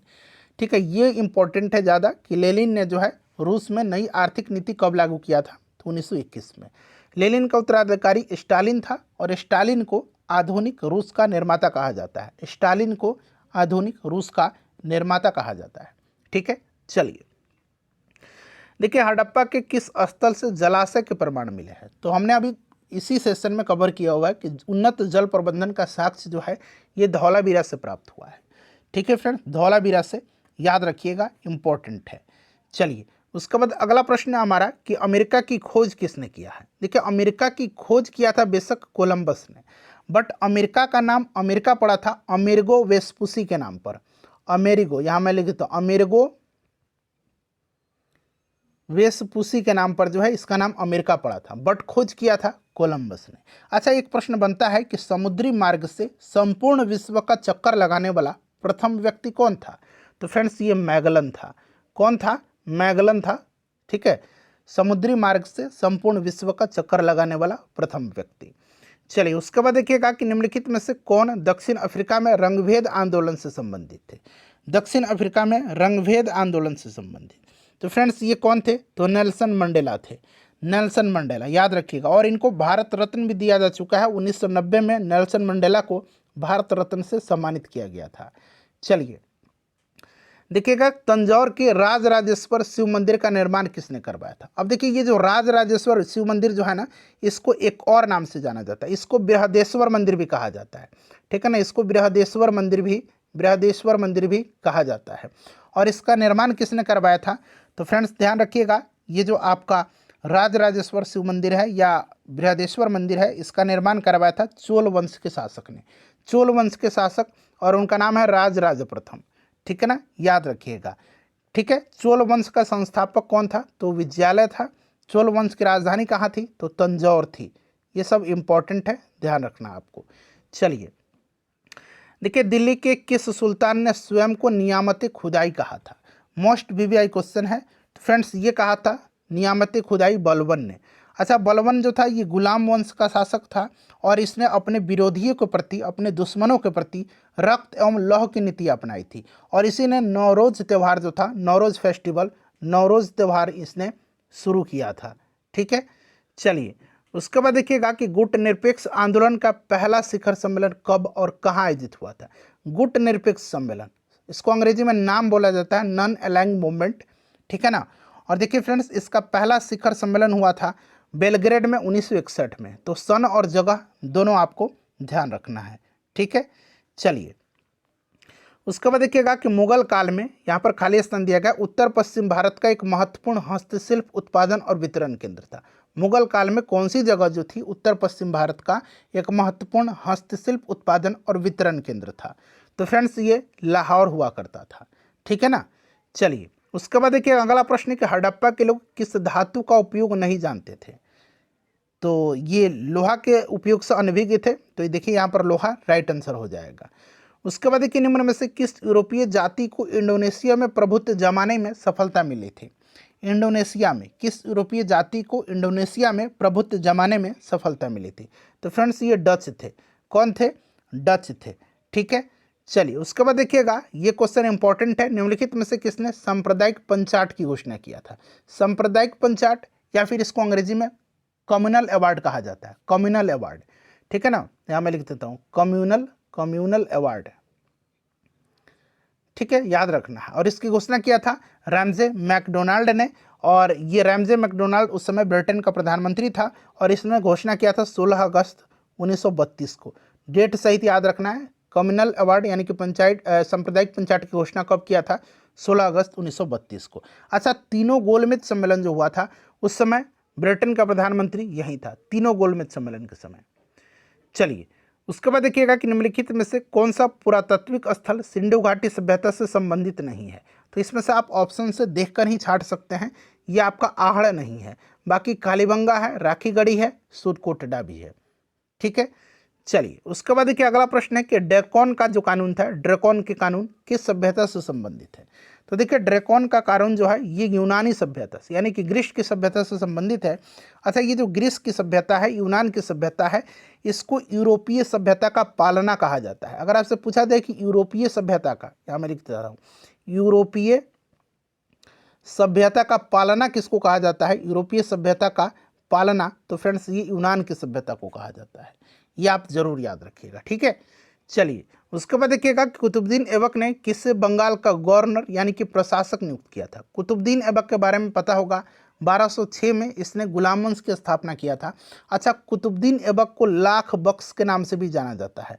लाख बख्श यानी कि लाखों का दान देने वाला, इसको लाख बख्श के नाम से जाना जाता है। और एक और नाम आपको बता रहा हूँ, ध्यान रखिएगा, इसको कुरान खान के नाम से भी जाना जाता है। कुरान खां के नाम से भी जाना जाता है। तो अगर आपसे पूछा जाए कुरान खां के नाम से किसको जाना जाता है, कुतुबुद्दीन ऐबक को। लाख बख्श के नाम से किसको जाना जाता है, कुतुबुद्दीन ऐबक को। इसका उत्तराधिकारी कौन हुआ था, तो इसका उत्तराधिकारी हुआ था आराम शाह। कौन हुआ था, आराम शाह। यहाँ ऑप्शन में देख सकते हैं, आगे आपको मिलेगा, बिहार पुलिस में प्रश्न पूछा गया है, ठीक है। चलिए तो ये देखिए, कुतुबुद्दीन ऐबक ने बंगाल का गवर्नर नियुक्त किया था अली मर्दान को। किसको, अली मर्दान को, ठीक है। चलिए उसके बाद देखिएगा कि दिल्ली में 1857 की विद्रोह की असफलता के बाद बहादुर शाह जफर को कहाँ निर्वासित किया गया था। अंतिम मुगल बादशाह बहादुर शाह जफर यानी बहादुर शाह द्वितीय को कहाँ पर निर्वासित किया गया था, तो इनको रंगून भेजा गया था, जहाँ पर 1862 में इनकी मृत्यु हो गई थी, ठीक है। चलिए उसके बाद देखिएगा अगला प्रश्न है कि जूते हुए खेत के प्रमाण जो है ये किस स्थल से मिले हैं। जूते हुए खेत के जो प्रमाण हैं ये किस स्थल से मिले हुए हैं, सिंधु घाटी सभ्यता के। तो फ्रेंड्स ये मिला हुआ है कहाँ से, तो ये कालीबंगा से। कालीबंगा कहाँ पड़ता है, तो राजस्थान में। और कालीबंगा से ही 7 अग्नि वेदी, याद रखिएगा 7 अग्नि वेदियों की साक्ष्य भी मिली है। कहाँ से अगर पूछा जाए 7 अग्नि वेदियों की साक्ष्य, तो ये कालीबंगा से। चलिए उसके बाद देखिएगा कि निम्न में से किसने कहा कि इतिहास वर्ग संघर्ष की कहानी है, तो ये कहा था किसने, कार्ल मार्क्स ने कहा था। अभी मैंने बताया था कि कम्युनिस्ट मैनिफेस्टो और दास कैपिटल कार्ल मार्क्स की रचना है, ठीक है। चलिए उसके बाद देखिएगा कि आयुर्वेद के महान विद्वान चरक जो थे ये किसके शासनकाल से संबंधित थे। चरक आयुर्वेद से संबंधित हैं, ध्यान रखना है। ये कनिष्क के दरबारी थे, कनिष्क राइट आंसर हो जाएगा। और चरक संहिता की रचना इन्होंने किया था, ठीक है। चलिए उसके बाद देखिएगा नेक्स्ट क्वेश्चन है कि निम्न में से कौन नाजीवाद का संस्थापक था, तो नाजीवाद का ये था। और फांसीवाद अगर पूछा जाए फासिज्म का, तो फांसीवाद से संबंधित है बेनिटो मुसोलिनी, ठीक है, जो कि इटली का था। चलिए देखिए गुट निरपेक्षता की विदेश नीति के जन्मदाता कौन थे। गुट निरपेक्षता के विदेश नीति के जन्मदाता, तो ये पंडित जवाहरलाल नेहरू थे, ठीक है ना। ऑप्शन ए करेक्ट आंसर हो जाएगा। चलिए फ्रेंड्स अगला प्रश्न है हमारा कि लीग ऑफ नेशंस कब अस्तित्व में आया था। अच्छा, ये लीग ऑफ नेशन का गठन हुआ था दरअसल जब प्रथम विश्व युद्ध समाप्त हुआ तब इसका गठन किया गया था। और इसलिए किया गया था क्योंकि विश्व युद्ध जैसी घटनाएं फिर भविष्य में ना हो, फ्यूचर में इस तरह की घटना ना हो, इस तरह के नरसंहार को रोका जाए, इसलिए लीग ऑफ नेशन का गठन किया गया था 10 जनवरी 1920 को, ठीक है फ्रेंड्स, इसको आप ध्यान रखना है। चलिए अगला प्रश्न कर लेंगे हम लोग। नेक्स्ट क्वेश्चन है कि उलगुलान विद्रोह किससे जुड़ा हुआ। उलगुलान विद्रोह ये जुड़ा हुआ है बिरसा मुंडा से, इसको मुंडा विद्रोह भी कहा जाता है उलगुलान विद्रोह को। अच्छा, मुंडा विद्रोह हुआ था 1899-1900 में, ठीक है ना, याद रखिएगा। संथाल विद्रोह पूछा जाता है, मैं यहाँ पर लिख देता हूँ, संथाल विद्रोह 1855-56 में हुआ था, ठीक है ना, 1855-56 में संथाल विद्रोह हुआ था, ठीक है फ्रेंड्स। अच्छा, कोल विद्रोह हुआ था कब, 1831-32 में कोल विद्रोह हुआ था, तो ये सब आप ध्यान रखिएगा। कोल विद्रोह 1831-32, संथाल विद्रोह 1855-56 और मुंडा विद्रोह 1899-1900। तो ये हो सकता है क्रम से भी पूछा जाए, तो ये क्रम भी आप याद रख सकते हैं, ठीक है। चलिए उसके बाद देखिएगा कि निम्नलिखित में से कौन सा एक उपनिवेशवाद के उदय का अत्यधिक उपयुक्त कारण है। उपनिवेशवाद का उदय अत्यधिक यानी कि इनमें से सबसे ज़्यादा, तो ये औद्योगिक विकास है। आपको पता है ना औद्योगिक क्रांति इंग्लैंड में हुई थी, क्यों हुई थी, तो क्योंकि इंग्लैंड के पास उपनिवेशों के कारण कच्चे माल और पूंजी की उपलब्धता थी, ठीक है। और औद्योगिक क्रांति की शुरुआत जो हुई थी ये सूती वस्त्र उद्योग से हुई थी, सूती वस्त्र उद्योग से हुई थी। औद्योगिक क्रांति में इंग्लैंड का प्रतिद्वंदी कौन था, तो जर्मनी था। ये सब पॉइंट आपको ध्यान रखना है, ठीक है। चलिए सिंधु घाटी की सभ्यता की अत्यधिक मोहरें किससे निर्मित थी, तो ये जो मोहरें बनी होती थी ना ये चिकनी और मुलायम पत्थर से हुआ करती थी और उसका नाम सेलखड़ी था, ठीक है ना, सेलखड़ी से। क्लियर, याद रखिएगा। चलिए उसके बाद अगला प्रश्न देखिएगा कि गौतम बुद्ध ने धर्मचक्र परिवर्तन कहाँ से आरंभ किया था। इन्होंने पहला उपदेश कहाँ पर दिया था, तो फ्रेंड्स इन्होंने सारनाथ में दिया था। ठीक है, ध्यान रखना, इसी को धर्मचक्र परिवर्तन कहा गया है। चलिए उसके बाद देखिए निम्नलिखित में से कौन सा चित्र जो है लियोनार्डो द विंची द्वारा नहीं बनाया गया है। अब देखिए इसमें से देखिए लास्ट सपर, मोनालिसा और वर्जिन ऑफ रॉक्स, ये तीनों चित्र जो है ये किसका है, लियोनार्डो द विंची की है। यहाँ पर आप देख सकते हैं लास्ट जजमेंट जो है ये इसकी चित्र नहीं है, ये माइकल एंजेलो की चित्र है। किसकी है, माइकल एंजेलो की। ये भी पूछा जाता है माइकल एंजेलो की, याद रखिएगा। लास्ट जजमेंट किसकी कृति है, तो माइकल एंजेलो की। लास्ट सपर, मोनालिसा और वर्जिन ऑफ रॉक्स ये कृति है लियोनार्डो द विंची की। ठीक है, चलिए उसके बाद देखिएगा अगला प्रश्न कि अमेरिका में स्वतंत्रता संग्राम का नेता कौन था। अमेरिका में स्वतंत्रता संग्राम के नेता जो थे ये जॉर्ज वाशिंगटन थे, जो कि बाद में अमेरिका की स्वतंत्रता के बाद ये पहले राष्ट्रपति हुए थे, जॉर्ज वाशिंगटन। तो यहाँ पर देखिए वाशिंगटन राइट आंसर हो जाएगा। अच्छा, अमेरिका को पूर्ण स्वतंत्रता मिली थी 4 जुलाई 1776 को। ठीक है, अच्छा, अमेरिकी स्वतंत्रता संग्राम का तात्कालिक कारण है बोस्टन की चाय party, Boston T party. Boston T party आगे मिलेगा आपको। ठीक है, पूछा गया है प्रश्न। चलिए उसके बाद देखिएगा कि निम्नलिखित में से कौन सी पुस्तक जो है तिलक ने लिखी है। तो देखिए तिलक ने लिखा है इसमें से कौन सा, गीता रहस्य को। इंडिया इन ट्रांजिशन लिखा है मानवेंद्र नाथ रॉय ने, एम.एन. रॉय ने।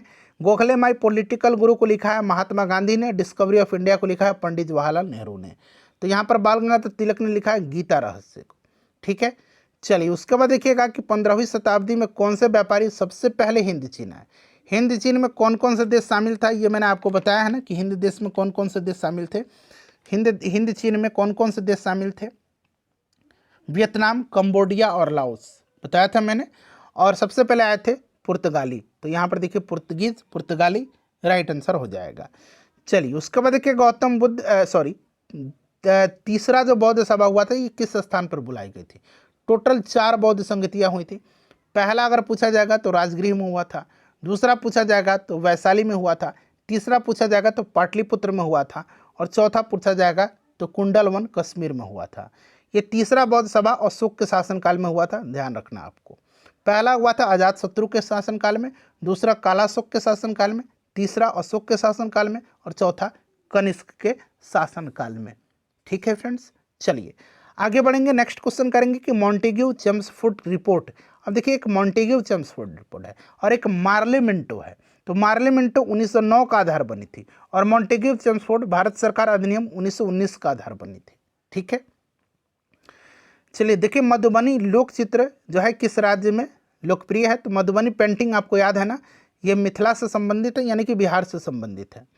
चलिए उसके बाद देखिएगा कि 1919-20 के दौरान दरभंगा राज्य में किसान आंदोलन का नेता कौन था। याद रखना दरभंगा राज्य में 1919-20 के दौरान कभी कभी असहयोग आंदोलन दे देता है। ठीक है ना, तो उस समय स्वामी विद्यानंद थे। और ध्यान रखना है इस समय स्वामी विद्यानंद जो थे ना फ्रेंड्स, राइट आंसर हो जाएगा। उस समय ये दरभंगा में रैयतों को जागृत कर रहे थे। ठीक है, चलिए उसके बाद देखिए अगला प्रश्न कि बारदोली सत्याग्रह में मुख्य भूमिका किसने निभाई थी। अच्छा, बारदोली सत्याग्रह हुआ था कब, 1928 में हुआ था। मैंने पहले भी आपको बताया हुआ है, सरदार वल्लभ भाई पटेल के नेतृत्व में। तो वल्लभ भाई पटेल राइट आंसर हो जाएगा। चलिए उसके बाद देखिएगा कि कौटिल्य के अर्थशास्त्र के अनुसार निम्नलिखित में से कौन राज्य के करों की वसूली के लिए जिम्मेदार था। कौटिल्य के अर्थशास्त्र किसकी रचना है, कौटिल्य की, यानी कि चाणक्य की, यानी कि विष्णुगुप्त की। 3 नाम है, कौटिल्य, चाणक्य, विष्णुगुप्त, एक ही व्यक्ति का तीनों नाम है। ठीक है, और ये जो अर्थशास्त्र है उनके अनुसार राज्य के जो करों की वसूली के लिए जिम्मेदार था ये समाहर्ता था। कौन था फ्रेंड्स, ये समाहर्ता था। ठीक है, अच्छा यहाँ पर आप कर्मांतिक देख रहे हैं, कर्मांतिक उद्योग और कारखानों का अध्यक्ष हुआ करता था, और सानिध्यता जो था ये राजकीय कोष का अध्यक्ष था। ठीक है, तो ये भी आप ध्यान रखेंगे। चलिए अमेरिका में नागरिक अधिकार आंदोलन किसके द्वारा शुरू किया गया था। तो अमेरिका में नागरिक अधिकार आंदोलन को शुरू किया था किसने, मार्टिन लूथर किंग जूनियर ने। ठीक है, याद रखिएगा मार्टिन लूथर किंग जूनियर ने। चलिए उसके बाद देखिएगा कि सत्यशोधक समाज की स्थापना कब हुई थी। सत्यशोधक समाज की स्थापना ज्योतिबा फुले ने किया था 1873 में। ज्योतिबा फुले की रचना है गुलामगिरी। ठीक है ना, गुलामगिरी पूछा जाता है किसकी पुस्तक है, तो ज्योतिबा फुले की है। चलिए उसके बाद देखिएगा कि किस घटना ने राष्ट्रवाद की अवधारणा को जन्म दिया था। किस घटना ने राष्ट्रवाद की अवधारणा को, तो राष्ट्रवाद की अवधारणा दरअसल फ्रांस की क्रांति की देन है, ठीक है ना। फ्रांस की क्रांति आपको याद होगा अच्छे तरीके से, फ्रांस की क्रांति के बारे में मैंने आपको कई दफ़ा इसी सेशन में बताया भी है, ठीक है, फ्रांस की क्रांति। चलिए उसके बाद हम लोग नेक्स्ट क्वेश्चन कर लेंगे, अगला प्रश्न है हमारा।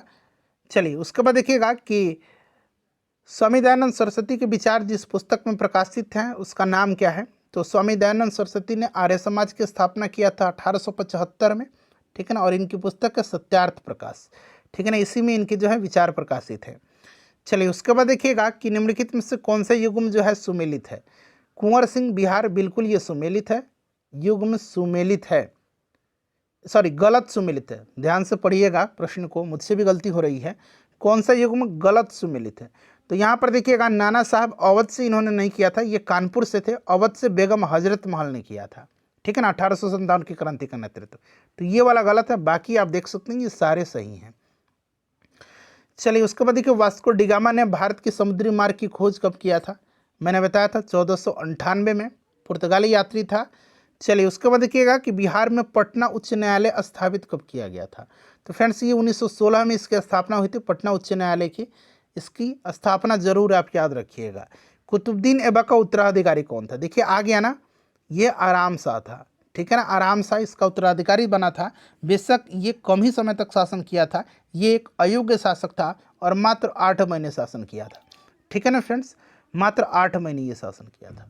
उसके बाद राजा बना था, मतलब शासक बना था इल्तुतमिश, इसको अपदस्थ करके इसकी हत्या करके इल्तुतमिश दिल्ली की गद्दी पर बैठा था, बट कुतुबुद्दीन ऐबक के बाद शासक बना था आराम शाह, ठीक है। बहुत लोग यहाँ पर कमेंट करेंगे कि इसका उत्तराधिकारी इल्तुतमिश हुआ था, बट ये ध्यान रखना आराम शाह 8 महीने तक शासन किया था इसके बाद। चलिए उसके बाद देखिएगा कि निम्नलिखित में से किसने प्राकृतिक अधिकारों के सिद्धांत का प्रतिपादन किया था, तो प्राकृतिक अधिकार के सिद्धांत का प्रतिपादन जो है ये जॉन लॉक ने किया था, याद रखना आपको, ठीक है।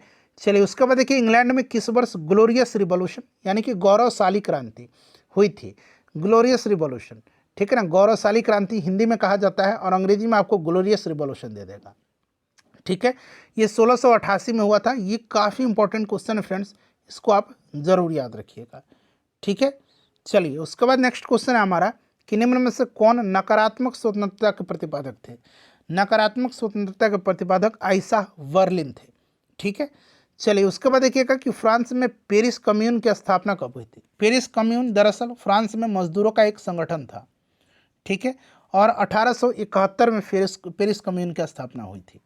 चलिए उसके बाद देखिएगा अगला प्रश्न हमारा कि भारत में रथ मंदिरों के निर्माता कौन थे, भारत में रथ मंदिर के निर्माता ये पल्लव शासक थे और पल्लव वंश की शासक नरसिंह वर्मन प्रथम ने जो है रथ मंदिर की स्थापना किया था, ठीक है। पल्लव की राजधानी कहाँ थी, तो फ्रेंड्स याद रखना है आपको, पल्लव की राजधानी, अच्छा चोल का मैंने तंजौर बताया था और पल्लव की राजधानी कांचीपुरम थी, कहाँ पर, कांचीपुरम।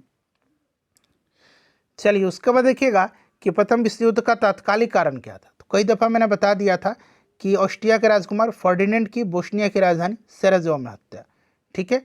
चलिए उसके बाद देखिए अगला प्रश्न कि निम्नलिखित में से कौन सा पुरातात्विक स्थल सिंधु घाटी सभ्यता से संबंधित नहीं है, तो रोपड़ है, लोथल है, कालीबंगा है, बालाथल नहीं है, ठीक है ना।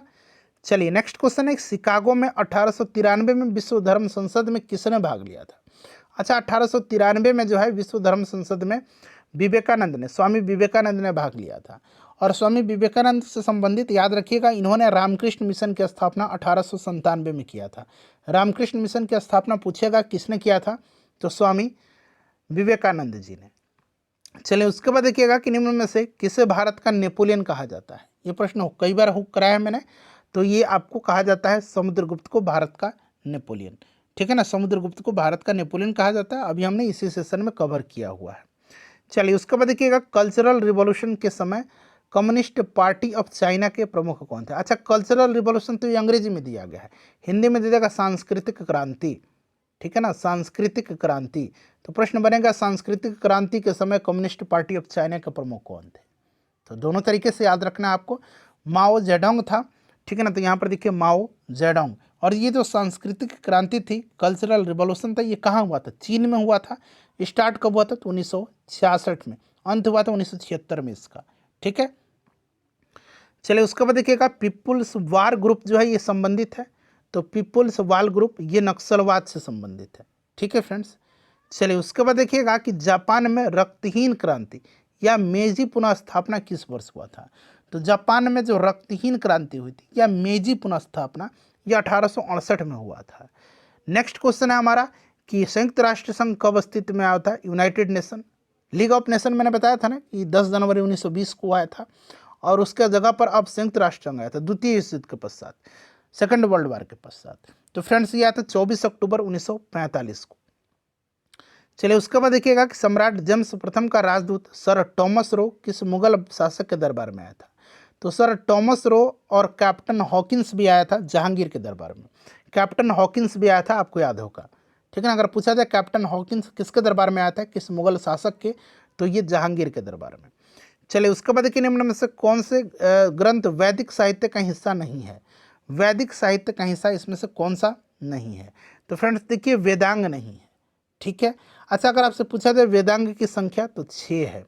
ठीक है। अगर आपसे पूछा जाए उपनिषदों की संख्या तो 108 है। उपनिषद की संख्या 108 है। महापुराणों की संख्या पूछेगा तो 18 है। ठीक है। चलिए उसके बाद देखिएगा कि बिहार में 1857 की क्रांति कहाँ से शुरू हुआ था। तो उस समय जो है आपका जो बिहार में तत्कालीन देवघर जिले के रोहिणी नामक स्थान से हुआ था। अब देवघर बेशक झारखंड में चला गया है। ठीक है ना। तो इसमें से आप याद रखना है आपको। चलिए कालाशोक कौन से वंश से थे। तो कालाशोक जो था ये शिशुनाग वंश से था। ठीक है ना। शिशुनाग वंश से था और कालाशोक को एक नाम से जाना जाता है काकवर्ण के नाम से। अगर आपसे पूछा जाए कि काकवर्ण के नाम से किसको जाना जाता है तो आपको याद रखना है कालाशोक को। ठीक है। ये शिशुनाग वंश से संबंधित है। चलिए नेक्स्ट क्वेश्चन है हमारा। अगला प्रश्न देखिएगा कि सिराजुद्दौला और ब्रिटिश के बीच पलासी का युद्ध कब हुआ था। तो देखिए पलासी का युद्ध हुआ था 23 जून 1757 को। ठीक है। इसमें ब्रिटिश जीत गए थे और सिराजुद्दौला की हार हुई थी और इसमें ब्रिटिश सेना का नेतृत्व कौन कर रहा था, रॉबर्ट क्लाइव कर रहा था। और एक हुआ था बक्सर का युद्ध। बक्सर का युद्ध आपको याद होगा। बक्सर का युद्ध हुआ था कब, 22 अक्टूबर 1764 को। ठीक है ना। और ये भी जो हुआ था इसमें अंग्रेज जीत गए थे और इसमें अंग्रेजी सेना का नेतृत्व हेक्टर मुनरो कर रहा था। कौन कर रहा था बक्सर के युद्ध में, हेक्टर मुनरो। और पलासी के युद्ध में अंग्रेजी सेना का नेतृत्व रॉबर्ट क्लाइव कर रहा था। देखिए गुप्त वंश का संस्थापक कौन था। गुप्त वंश की स्थापना श्रीगुप्त ने किया था। ध्यान रखना आपको, किसने, श्रीगुप्त ने। देखिए गोवा में पहला शासन किसका था। तो गोवा में पहले शासन था पुर्तगालियों का और पुर्तगालियों से गोवा को मुक्त कराया गया था कब, 1961 में। ठीक है ना। बहुत लेट से, स्वतंत्रता के बाद। ठीक है। चलिए उसके बाद देखिएगा कि किस काल में या किस युग में पत्थर के औजार सबसे पहले पाए गए थे। तो देखिए पत्थर के औजार पाए गए थे पूरा पाषाण काल में। ठीक है ना। अच्छा आग का आविष्कार किस काल में हुआ था, नवपाषाण काल में, आग की खोज। ठीक है। चलिए उसके बाद देखिएगा कौन सी कला ग्रीको बौद्ध कला, ठीक है ना, ग्रीको बौद्ध कला के नाम से जानी जाती है। तो ये कौन सी कला है, तो फ्रेंड्स ये गांधार कला है। अच्छा गांधार कला और यहाँ पर आप देख सकते हैं मथुरा कला, इन दोनों का विकास जो है सबसे ज़्यादा कुषाण शासक कनिष्क के समय में हुआ था। ठीक है। चलिए उसके बाद देखिएगा कि अवध में किसानों का नेतृत्व किसने किया था। तो अवध में किसानों का नेतृत्व किया था बाबा रामचंद्र ने। ठीक है। चलिए उसके बाद देखिएगा कि शेरशाह सूरी का मकबरा कहाँ पर है। तो सासाराम बिहार में है शेरशाह सूरी का मकबरा। उसके बाद देखिए जुलाई 1968 में गेहूं क्रांति नामक एक विशेष डाक टिकट किसने जारी किया था। ये बिहार दरोगा में भी प्रश्न बना है। तो फ्रेंड्स ये किया था इंदिरा गांधी जी ने। ठीक है ना। गेहूं क्रांति के नाम से 1968 में। चलिए उसके बाद देखिएगा कि गुरु गोविंद सिंह जी की जन्मभूमि है। गुरु गोविंद सिंह जी का जन्म 1666 में पटना में हुआ था, याद रखना आपको। ठीक है। सिखों के ये अंतिम और 10वें गुरु हैं। नेक्स्ट क्वेश्चन है बौद्ध धर्म के संस्थापक कौन थे। सिंपल सा क्वेश्चन है, गौतम बुद्ध हैं बौद्ध धर्म के संस्थापक। ठीक है। चलिए उसके बाद देखिएगा और गौतम बुद्ध को लाइट ऑफ एशिया कहा जाता है, एशिया का ज्योतिपुंज, याद रखिएगा। आर्यभट्ट एक महान क्या थे, तो आर्यभट्ट एक महान खगोल शास्त्री और गणितज्ञ थे। और आर्यभट्ट किसके दरबार में रहते थे, तो चंद्रगुप्त द्वितीय यानी कि चंद्रगुप्त विक्रमादित्य के दरबार में। ठीक है। चलिए आर्यभट्टियम इनकी रचना है। दास कैपिटल पुस्तक का लेखक देखिए पूछ लिया गया है। दास कैपिटल और कम्युनिस्ट मैनिफेस्टो मैंने बताया था ये कार्ल मार्क्स की रचना है। चलिए उसके बाद देखिएगा कि 1917 ईस्वी में कौन सा देश जो था प्रथम विश्व युद्ध से अलग हो गया था। तो प्रथम विश्व युद्ध से 1917 में जो है प्रथम विश्व युद्ध से अलग हो गया था रसिया। ठीक है। चलिए उसके बाद देखिएगा अगला प्रश्न है कि वर्साई की संधि में सर्वाधिक क्षति किस देश को हुई थी। अच्छा, वर्साई की संधि पूछा जाएगा कब हुआ था, तो देखिए वर्साई की संधि अगर आपसे पूछा जाएगा तो 28 जून 1919 को वर्साई की संधि हुई थी और एक तरह का इसे आरोपित संधि कहा गया है और इसी संधि में दूसरे विश्व युद्ध का बीजारोपण किया गया। जर्मनी पर भारी राशि रकम थोपी गई थी, जर्मनी को सबसे ज़्यादा क्षति हुआ था। चलिए उसके बाद देखिएगा कि साम्यवादी शासन का पहला प्रयोग, प्रश्न आ गया ना।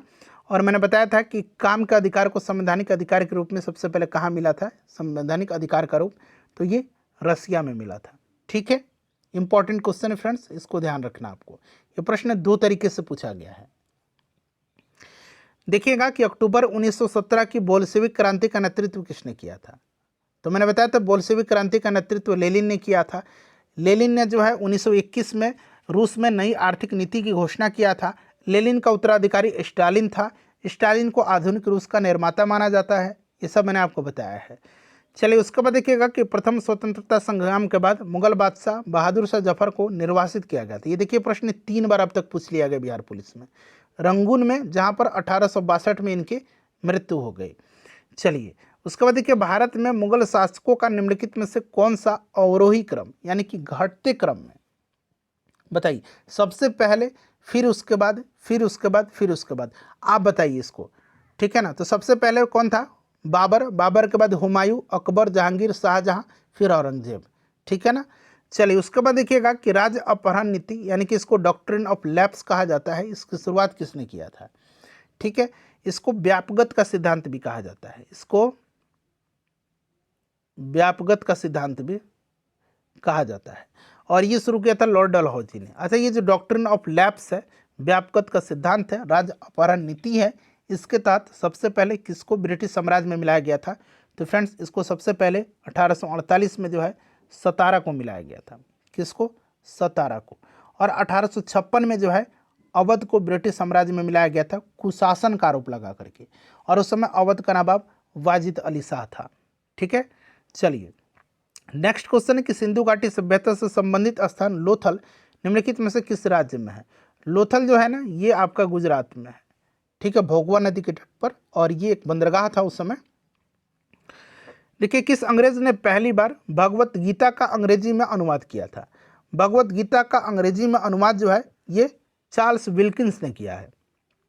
ठीक है, इंपॉर्टेंट क्वेश्चन है फ्रेंड्स, इसको आप जरूर याद रखिएगा। चलिए उसके बाद देख लीजिएगा कि निम्न में से किस भारतीय शासक ने आधुनिक तर्ज पर विश्व में अपना दूतावास खोला था। तो देखिए आधुनिक तर्ज पर विश्व में अपना दूतावास खोला था टीपू सुल्तान ने, और टीपू सुल्तान को शेरे मैसूर के नाम से जाना जाता है। राजधानी इसकी श्रीरंगपट्टनम थी। ठीक है ना। चलिए उसके बाद देखिएगा कि हड़प्पा कालीन सभ्यता का विशाल कोठार यानी कि विशाल अन्नागार, अन्न संग्रह स्थल, ये कहाँ से मिला है। तो देखिए विशाल कोठार यानी कि विशाल अन्नागार, यहाँ मैं लिखता हूँ पहले अन्नागार, और विशाल स्नानागार यानी कि जो बाथरूम था, ये दोनों मिले हैं कहाँ से, तो ये आपके मोहनजोदड़ो से। कहाँ से मिले हैं फ्रेंड्स, मोहनजोदड़ो से मिले हैं। ठीक है। चलिए उसके बाद देखिएगा किस गवर्नर जनरल ने अपने को बंगाल का शेर कहा था। तो बंगाल का शेर ये कहा था किसने, तो लॉर्ड वेलेस्ली ने बंगाल का शेर कहा था अपने को, खुद को। चलिए उसके बाद देखिएगा ये हो गया ना। हाँ, हर्षवर्धन के समय किस चीनी यात्री ने भारत की यात्रा किया था। तो हर्षवर्धन के समय आया था हेनस्वांग, हेनस्वांग आया था हर्षवर्धन के समय में। ठीक है। अच्छा, फाहियान आया था किसके समय में, चंद्रगुप्त द्वितीय के समय में। ठीक है। मेगास्थनीज आया था चंद्रगुप्त मौर्य के समय में। चलिए उसके बाद देखिए अगला प्रश्न है कि 1942 के भारत छोड़ो आंदोलन के समय भारत का वायसराय कौन था। भारत छोड़ो आंदोलन के समय तो वायसराय उस समय लॉर्ड लिनिथगो था।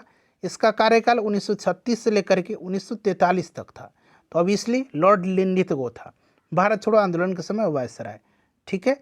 चलिए उसके बाद देखिएगा कि जवाहरलाल नेहरू कितनी बार भारतीय राष्ट्रीय कांग्रेस के अध्यक्ष बने थे। तो फ्रेंड्स ये 3 बार बने थे। एक तो 1929 में लाहौर, आपको याद होगा, जहां पर पूर्ण स्वराज की घोषणा किया गया था।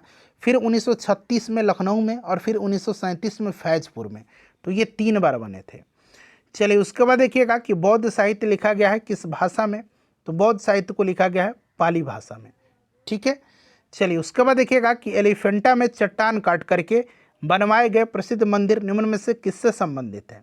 तो एलिफेंटा में चट्टान काटकर बनवाए गए प्रसिद्ध मंदिर ये राष्ट्रकूट से संबंधित है। राष्ट्रकूट यहाँ पर राइट आंसर हो जाएगा, ठीक है, ध्यान रखना आपको। चलिए उसके बाद नेक्स्ट क्वेश्चन हमारा कि बाणभट्ट किसके दरबार में थे। तो आपको याद होगा कि हर्षचरित की रचना किसने किया था, इसी से आप पकड़ लेंगे, हर्षचरित की रचना बाणभट्ट ने किया था। यानी कि ये किसके समय में थे, तो हर्षवर्धन के समय में, ठीक है। चलिए उसके बाद देखिएगा कि थियोसॉफिकल सोसाइटी की स्थापना किसके द्वारा की गई।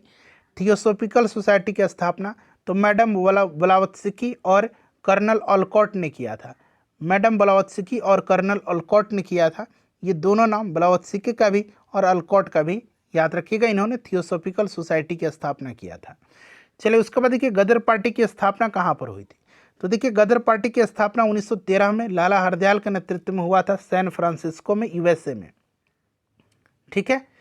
चलिए उसके बाद देखिएगा कि राजा राम मोहन राय के द्वारा चलाया गया सुधार आंदोलन था। तो इन्होंने ब्रह्म समाज की स्थापना किया था राजा राम मोहन राय ने, ठीक है। चलिए इन्होंने सती प्रथा को भी प्रतिबंधित करवाया था, आपको याद होगा लॉर्ड विलियम बेंटिक ने प्रतिबंधित किया था सती प्रथा को। चलिए उसके बाद नेक्स्ट क्वेश्चन है हमारा कि अलाई दरवाजा किसके शासनकाल में बना था। तो ये ऑलरेडी हमने करा भी हुआ था, मिलान करने वाला में था, कौन सा गलत है। अलाई दरवाजा का निर्माण अलाउद्दीन खिलजी ने किया। सीरी के किला का निर्माण भी इसने करवाया था, ठीक है। चलिए उसके बाद देखिएगा गुप्त काल के प्रसिद्ध गणितज्ञ कौन थे। तो गुप्त काल में प्रसिद्ध गणितज्ञ आर्यभट्ट थे, ठीक है। चलिए उसके बाद देखिएगा कि America, Canada, Denmark, Britain, France, Belgium, ये सब जो देश थे, हॉलैंड वगैरह, लग्जमबर्ग, तुर्की, ग्रीस, इसने एक सैन्य संधि किया था जिसे कहा जाता है क्या, जिसको नाटो कहा जाता है, जिसको कि अंग्रेजी में नाटो कहा जाता है, नॉर्थ अटलांटिक ट्रीटी ऑर्गेनाइजेशन। इसका स्थापना हुआ था 1949 में और दरअसल सोवियत संघ जो था उसके विस्तार को रोकने के लिए। राजधानी इसका हेडक्वार्टर ब्रुसेल्स में है। कहाँ पर, ब्रुसेल्स में है। चलिए अब देखिए आ गया बोस्टन बंदरगाह पर 340 चाय के बॉक्सों को समुद्र में फेंका गया था। इस घटना को किस नाम से जाना जाता है। तो मैंने बताया था कि अमेरिकी स्वतंत्रता संग्राम का तात्कालिक कारण था बोस्टन टी पार्टी। इसको बोस्टन टी पार्टी के नाम से जाना जाता है। बोस्टन बंदरगाह पर जो 340 चाय के बॉक्सों को समुद्र में फेंका गया था। और ये घटना कब की है, तो फ्रेंड्स ये घटना है 16 दिसंबर 1773 की, ठीक है ना। और ये जो घटना था बोस्टन टी पार्टी, इसका नायक कौन था, लीडर कौन था, तो सैमुअल एडम्स था। कौन था, सैमुअल एडम्स, याद रखना है आपको, क्लियर, ये सब आप याद रखिएगा। चलिए महात्मा गांधी ने भारत में पहला सत्याग्रह कहाँ प्रारंभ किया था। तो इन्होंने पहला सत्याग्रह चंपारण में 1917 में किया था, ठीक है ना। नेक्स्ट क्वेश्चन हमारा कि असहयोग आंदोलन कब स्टार्ट हुआ था। असहयोग, देखिए चंपारण सत्याग्रह 1917, असहयोग आंदोलन 1920, शवनाग आंदोलन 1930, भारत छोड़ो आंदोलन 1942, याद रखिएगा, ठीक है। चलिए उसके बाद देखिएगा कि बांग्लादेश एक स्वतंत्र राष्ट्र बना था कब। तो फ्रेंड्स 1971 में। ये प्रश्न एक बार और पूछा गया है ना, अभी हमने कवर किया था। देखिए प्रागैतिहासिक काल का क्या अर्थ है। देखिए प्रागैतिहासिक काल का अर्थ होता है कि जिसका कोई लिखित ब्यौरा ना हो, ठीक है ना, जिसका कोई लिखित ब्यौरा ना हो, इस चीज़ को आप ध्यान रखिएगा। तो यहाँ पर राइट आंसर हो जाएगा वह समय जिसका कोई ऐतिहासिक लिखित ब्यौरा ना हो। चलिए उसके बाद देखिएगा कि भारतीय राष्ट्रीय कांग्रेस के संस्थापक कौन थे। तो मैंने बताया था एओ ह्यूम, एलन ऑक्टेवियन ह्यूम थे। 1885 में इन्होंने भारतीय राष्ट्रीय कांग्रेस की स्थापना किया था। उस समय वायसराय कौन था, लॉर्ड डफरिन था। पूछा जाता है कि भारतीय राष्ट्रीय कांग्रेस की स्थापना के समय वायसराय कौन था, लॉर्ड डफरिन था। चलिए उसके बाद देखिएगा कि भारत की स्वतंत्रता के बाद निम्न में से कौन भारतीय गवर्नर जनरल बना था स्वतंत्रता के बाद। तो ये चक्रवर्ती सी राजगोपालाचारी थे ना, सी राजगोपालाचारी, चक्रवर्ती राजगोपालाचारी थे। चलिए उसके बाद देखिए गुट निरपेक्ष आंदोलन की स्थापना से कौन नहीं जुड़ा हुआ था। जवाहरलाल नेहरू थे, बेनजीर भुट्टो नहीं जुड़ी थी, मार्शल टिटो थे, कर्नल नसील थे। तो बेनजीर भुट्टो यहाँ पर राइट आंसर हो जाएगा, ठीक है, नॉन एलाइनमेंट मूवमेंट, ठीक है। चलिए उसके बाद देखिएगा ब्रिटिश प्रधानमंत्री ग्रेनविले ने स्टाम्प एक्ट किस वर्ष पारित किया था।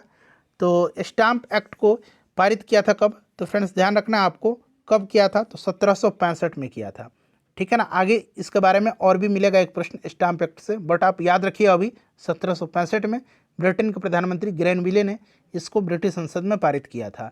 रॉलेट एक्ट कब पारित हुआ था। तो देखिए रॉलेट एक्ट जो है ये पारित हुआ था 1919 में। अच्छा रॉलेट एक्ट अगर पूछा जाए कि लागू कब हुआ था, तो 19 मार्च 1919 को। काला कानून भी इसको कहा जाता है और देखिए फ्रेंड्स, रॉलेट एक्ट की बात करते हैं तो उस समय अगर पूछा जाएगा कि वायसराय कौन था, तो लॉर्ड चैम्सफोर्ड था जब रॉलेट एक्ट को लाया गया। चलिए उसके बाद देखिएगा कि राजा राम मोहन राय ने किस सांप्रदायिक बुराई को खत्म करने के लिए संघर्ष किया था, तो मैंने बताया था अभी सती प्रथा को, ठीक है ना। 1829 में राजा राम मोहन राय के सहयोग से ही विलियम बेंटिक ने सती प्रथा को प्रतिबंधित किया था। चलिए उसके बाद देखिएगा कि अंग्रेजी सरकार के द्वारा किस वर्ष सूती वस्त्रों पर जो है आयात हटा लिया गया था, तो सूती वस्त्रों पर आयात हटाया गया था 1881 में, ठीक है। चलिए उसके बाद देख लीजिएगा कि मगध राज्य की प्राचीनतम राजधानी थी, तो मगध की प्राचीनतम राजधानी गिरिब्रज या राजगिरी हुआ करती थी। गिरिब्रज भी आप याद रखिएगा, गिरिब्रज या राजगिरी, ठीक है। चलिए उसके बाद देखिएगा अगला प्रश्न कि सन 1857 की क्रांति की शुरुआत हुई थी, तो ये शुरुआत हुई थी 10 मई 1857 को मेरठ से, 10 मई 1857 को मेरठ से, ठीक है ना। चलिए और इसका जो प्रतीक चिन्ह है वो क्या है, कमल और रोटी है, ठीक है। चलिए उसके बाद देखिए ईस्ट इंडिया कंपनी का भारत में पदार्पण कब हुआ था, तो सन 1600 ईस्वी में ईस्ट इंडिया कंपनी का पदार्पण। चलिए उसके बाद देखिएगा भारतीय जनता पार्टी की स्थापना कब हुई थी। अच्छा, भारतीय जनता पार्टी और आरजेडी का दोनों का पूछा गया है, तो भारतीय जनता पार्टी की स्थापना 1980 में और आरजेडी का राष्ट्रीय जनता दल का इसका 1997 में, तो दोनों आप ध्यान रखिएगा, ठीक है ना। चलिए उसके बाद देखिएगा कि भारत में संपूर्ण क्रांति का आह्वान किसने किया था, तो संपूर्ण क्रांति का आह्वान किया था किसने, जयप्रकाश नारायण ने। दल विहीन जनतंत्र की परिकल्पना भी इन्होंने किया था, ठीक है। आगे मिलेगा सविनय अवज्ञा आंदोलन की शुरुआत कब हुई थी, तो 1930 में। चलिए उसके बाद देख लीजिएगा कि ईश्वर चंद्र विद्यासागर किस क्षेत्र में सहयोग दिया था, तो उन्होंने जो है आपका इधर से देख सकते हैं महिला सशक्तिकरण कह सकते हैं, ठीक है ना।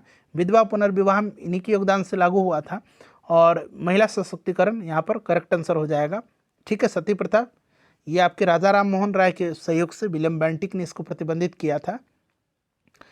चलिए इनमें से किसका उपनाम सीमांत गांधी है, सीमांत गांधी यानी कि फ्रंटियर गांधी, ये कहा जाता है किसको, खान अब्दुल गफ्फार खान को। चलिए उसके बाद देखिएगा कि भारत में भूदान आंदोलन किसने शुरू किया था, भूदान और ग्रामदान दोनों आंदोलन ध्यान रखना है, ये किया था आपको विनोबा भावे ने, ठीक है। चलिए उसके बाद देखिएगा कि महात्मा गांधी ने कौन सी पत्रिका शुरू किया था इसमें से, तो इसमें से इन्होंने हरिजन शुरू किया था। चलिए नेक्स्ट क्वेश्चन है हमारा कि किस घटना को द्वितीय विश्व युद्ध का ड्रेस रिहर्सल कहा जाता है, वीवीआई क्वेश्चन है। दूसरे विश्व युद्ध का ड्रेस रिहर्सल कहा जाता है किसको, तो फ्रेंड्स ये कहा जाता है स्पेन के गृह युद्ध को। स्पेन का गृह युद्ध जो है इसी को दूसरे विश्व युद्ध का ड्रेस रिहर्सल कहा जाता है। चलिए उसके बाद देखिएगा स्वराज पार्टी का प्रथम सम्मेलन कहाँ हुआ था, तो फ्रेंड्स ये प्रयागराज में हुआ था, इलाहाबाद में, ठीक है। स्वराज पार्टी का गठन जो है किसने किया था, बताइए, मोतीलाल नेहरू और चित्तरंजन दास ने किया था। चलिए किस आंदोलन के दौरान महात्मा गांधी ने असहयोग आंदोलन का नारा दिया था, तो असहयोग आंदोलन का नारा इन्होंने खिलाफत आंदोलन के दौरान दिया था, ठीक है। चलिए उसके बाद नेक्स्ट क्वेश्चन है हमारा प्रतिनिधित्व नहीं तो कर नहीं, ये नारा किस घटना का परिणाम है, तो फ्रेंड्स ये स्टाम्प एक्ट का परिणाम। अभी मैंने बताया था कि स्टाम्प एक्ट 1765 में जो है ब्रिटेन का प्रधानमंत्री ग्रेनविले ने जो है पारित किया था, और यही जो है घटना है प्रतिनिधित्व नहीं तो कर नहीं का नारा, ये स्टाम्प एक्ट, क्योंकि अमेरिका में जो अंग्रेजी उपनिवेश थे उस पर डायरेक्ट कर थोपा गया था। चलिए उसके बाद देखिएगा कि जलियांवाला बाग हत्याकांड कहाँ हुआ था, तो फ्रेंड्स ये अमृतसर में हुआ था, 13 अप्रैल 1919, ये डेट सहित याद रखना है। और आजकल पूछा जा रहा है कि ये किस पर्व के दिन हुआ था, तो ये बैसाखी त्यौहार के दिन हुआ था, ये भी आप ध्यान रखिएगा, ठीक है। चलिए उसके बाद देख लीजिएगा कि भारत में दल विहीन जनतंत्र की परिकल्पना किसने प्रस्तावित किया था, तो अभी मैंने बताया था जयप्रकाश नारायण ने। चलिए उसके बाद देखिए अगला प्रश्न कि भारत के किस प्रधानमंत्री ने श्रीलंका में भारतीय शांति सेना भेजी थी, तो श्रीलंका में भारतीय शांति सेना को राजीव गांधी जी ने भेजा था।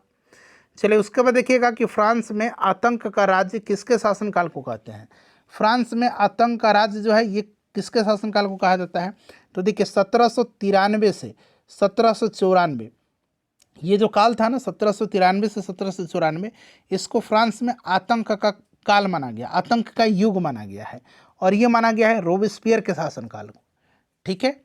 चलिए इसने जो है अनेक प्रकार के दंड लगाए, क्लियर। चलिए उसके बाद नेक्स्ट क्वेश्चन है हमारा कि गांधी इरविन समझौता पर हस्ताक्षर होने वाला वर्ष, तो स्टार्टिंग में मैंने बताया था 5 मार्च 1931 को गांधी इरविन पैक्ट हुआ था, इसको दिल्ली समझौता के नाम से भी जाना जाता है, ठीक है। चलिए उसके बाद देखिए गांधी जी दक्षिण अफ्रीका से भारत कब लौटे थे? भारत लौटे थे 9 जनवरी 1915 को। इसीलिए प्रत्येक वर्ष जो है 9 जनवरी को प्रवासी भारतीय दिवस मनाया जाता है। गांधी जी दक्षिण अफ्रीका गए थे कब? तो 1893 में, जब विश्व धर्म संसद में स्वामी विवेकानंद जी ने भाग लिया था। ठीक है ना, तो ये दोनों वर्ष इस तरह से रिलेट करके आप याद रखिएगा। ठीक है, चलिए फ्रेंड्स अगला प्रश्न है कि सही सुमेलित है। तो देखिए इसमें से ये भी सही सुमेलित नहीं, क्योंकि गांधी युग, जब गांधी जी भारत में आ गए तो आप कह सकते हैं 1917 से 1947 या 1915 से मानिए। मोपला विद्रोह 1921 का, ये भी गलत है। राष्ट्रीय स्वयंसेवक संघ का स्थापना, ये सही है। ठीक है ना, राष्ट्रीय स्वयंसेवक संघ की स्थापना। चलिए ध्यान रखिएगा। ठीक है ना फ्रेंड्स, चलिए अगला प्रश्न कर लेंगे हम लोग कि औरंगजेब की मृत्यु के पश्चात किस नेता के नेतृत्व में जो है जाट काफी शक्तिशाली हुए? तो फ्रेंड्स ये हुए थे चूड़ामन के नेतृत्व में, याद रखना आपको। ठीक है, नेक्स्ट क्वेश्चन है कि मोहनजोदड़ो का शाब्दिक अर्थ क्या है? तो शाब्दिक अर्थ होता है मृतकों का टीला। ये प्रश्न आसान है। होम रूलिंग जो है आंदोलन किसने प्रारंभ किया था? तो देखिए होम रूलिंग स्टार्ट किया था महाराष्ट्र में लोकमान्य बाल गंगाधर तिलक ने। यहाँ पर देखिए लोकमान्य बाल गंगाधर तिलक ने महाराष्ट्र में, और मद्रास में एनी बेसेंट ने। तो यहाँ पर एनी बेसेंट और लोकमान्य बाल गंगाधर तिलक, ध्यान रखना आपको। ठीक है, चलिए देखिए चिपको आंदोलन का आरंभ हुआ था। तो चिपको आंदोलन जो है दरअसल स्टार्ट किया था चंदी प्रसाद भट्ट ने, और सुंदरलाल बहुगुणा के नेतृत्व में ये आगे बढ़ा था। ठीक है ना, ये उस समय उत्तराखंड में, राइट आंसर हो जाएगा यहाँ पर। चलिए उसके बाद देखिएगा कि 14वीं शताब्दी में मोरक्को के किस यात्री और इतिहासकार को न्याय व्यवस्थापक के रूप में दिल्ली दरबार में मोहम्मद बिन तुगलक के द्वारा स्वागत हुआ था? तो देखिए ये था कौन? तो इब्ने बतूता था। ये मोरक्को का यात्री था, आपको याद होगा, इसकी पुस्तक है रहला। और दिल्ली जब आया था ना तो इसको जो है मोहम्मद बिन तुगलक ने काजी नियुक्त किया था। ठीक है, चलिए उसके बाद देखिए वल्लभ भाई पटेल को सरदार की उपाधि जो है किस आंदोलन में दी गई थी? तो सरदार की उपाधि इनको बारदोली आंदोलन में दिया गया था। बारदोली सत्याग्रह 1928 में हुआ था, और वहाँ की महिलाओं ने इनको सरदार की उपाधि दिया था। ठीक है, चलिए अगला प्रश्न है फ्रेंड्स कि आईसीएस की परीक्षा पास करने वाले पहले भारतीय कौन थे? तो आईसीएस की परीक्षा पास किया था सबसे पहले सत्येंद्र नाथ टैगोर ने। किसने? सत्येंद्र नाथ टैगोर ने। ठीक है ना, ध्यान रखना 1863 में। यहाँ पर देखिए इनका नाम नहीं दिया गया है, तो यहाँ पर आप इसमें से किसी को सत्येंद्र नाथ बना लीजिए। रविंद्रनाथ है ना, इसी को आप सत्येंद्र नाथ बना लीजिए। इसी को आप बना लीजिए सत्येंद्र नाथ। ये टाइपिंग में छूट गया होगा नाम, रविंद्र हो गया है। ठीक है, तो ये सत्येंद्र नाथ टैगोर थे। चलिए उसके बाद देखिए लोकतंत्र जनता का, जनता के द्वारा तथा जनता के लिए शासन है, यह स्टेटमेंट किसका है? तो ये अब्राहम लिंकन का है। ठीक है ना, चलिए उसके बाद देखिएगा कि महात्मा गांधी के राजनीतिक गुरु के रूप में किसे माना जाता है? तो फ्रेंड्स ये किसको? गोपाल कृष्ण गोखले को, जिन्होंने 1905 में जो है सर्वेंट्स ऑफ इंडिया सोसाइटी, भारतीय सेवक समाज की स्थापना किया था, हमने पढ़ा भी है। चलिए उसके बाद देखिए लाख बख्श के नाम से जाना जाने वाला भारतीय शासक कौन था? लाख बख्श और कुरान खान, मैंने बताया ना कुरान खान, ये दोनों नाम से जाना जाता है कुतुबुद्दीन ऐबक को। 1206 में इसने स्लेब डायनेस्टी की, यानी कि गुलाम वंश की स्थापना किया था। चलिए उसके बाद देखिएगा कि गुप्त वंश के ह्रास के पश्चात उत्तर भारत के बड़े भाग का पुनर्गठन किसने किया था? तो गुप्त वंश के पश्चात जो तितर बितर हो गया था उसको गठित किया था हर्षवर्धन ने। ठीक है ना, ध्यान रखना है, हर्षवर्धन ने। चलिए उसके बाद देखिएगा कि निम्नलिखित घटनाओं में से कौन सी घटना 1919 में घटी थी? तो बंगाल में अस्थायी बंदोबस्त, ये 1793 की शायद घटना है ना। ठीक है, बंगाल विभाजन 1905 की है। जलियांवाला बाग हत्याकांड 13 अप्रैल 1919 की घटना है। तो कौन सा 1919 में घटी? तो जलियांवाला बाग हत्याकांड। चलिए उसके बाद देखिएगा 1916 ईस्वी में मद्रास में स्वशासन आंदोलन के प्रवर्तक कौन थे? मैंने बताया था कि होम रूल के मद्रास में एनी बेसेंट थी, और महाराष्ट्र में कौन थे? लोकमान्य बाल गंगाधर तिलक थे। चलिए उसके बाद देखिएगा कांग्रेस के प्रथम अधिवेशन 1885 में बम्बई में WC बनर्जी, वेमसचंद्र बनर्जी की अध्यक्षता में संपन्न हुआ। उस समय भारत का वायसराय कौन था? तो 1885 में कौन था? लॉर्ड डफरिन था। कांग्रेस जब स्थापित हुआ था उस समय भी लॉर्ड डफरिन ही था वायसराय। ठीक है, चलिए उसके बाद देखिए नील दर्पण पुस्तक किसने लिखी है? तो नील दर्पण पुस्तक के लेखक है दीनबंधु मित्र। इंपॉर्टेंट क्वेश्चन है, ध्यान रखना है फ्रेंड्स। जितने भी प्रश्न बिहार पुलिस में 2010 से 2024 तक प्रीवियस ईयर में हिस्ट्री के पूछे गए थे उनको मैंने कवर करा दिया। इसी प्रकार से मैं आपको ज्योग्राफी, पॉलिटी, साइंस, हिंदी सब करवा दूंगा। सेशन को लाइक कर दीजिए और फ्रेंड्स इसको ज़्यादा से ज़्यादा शेयर करें।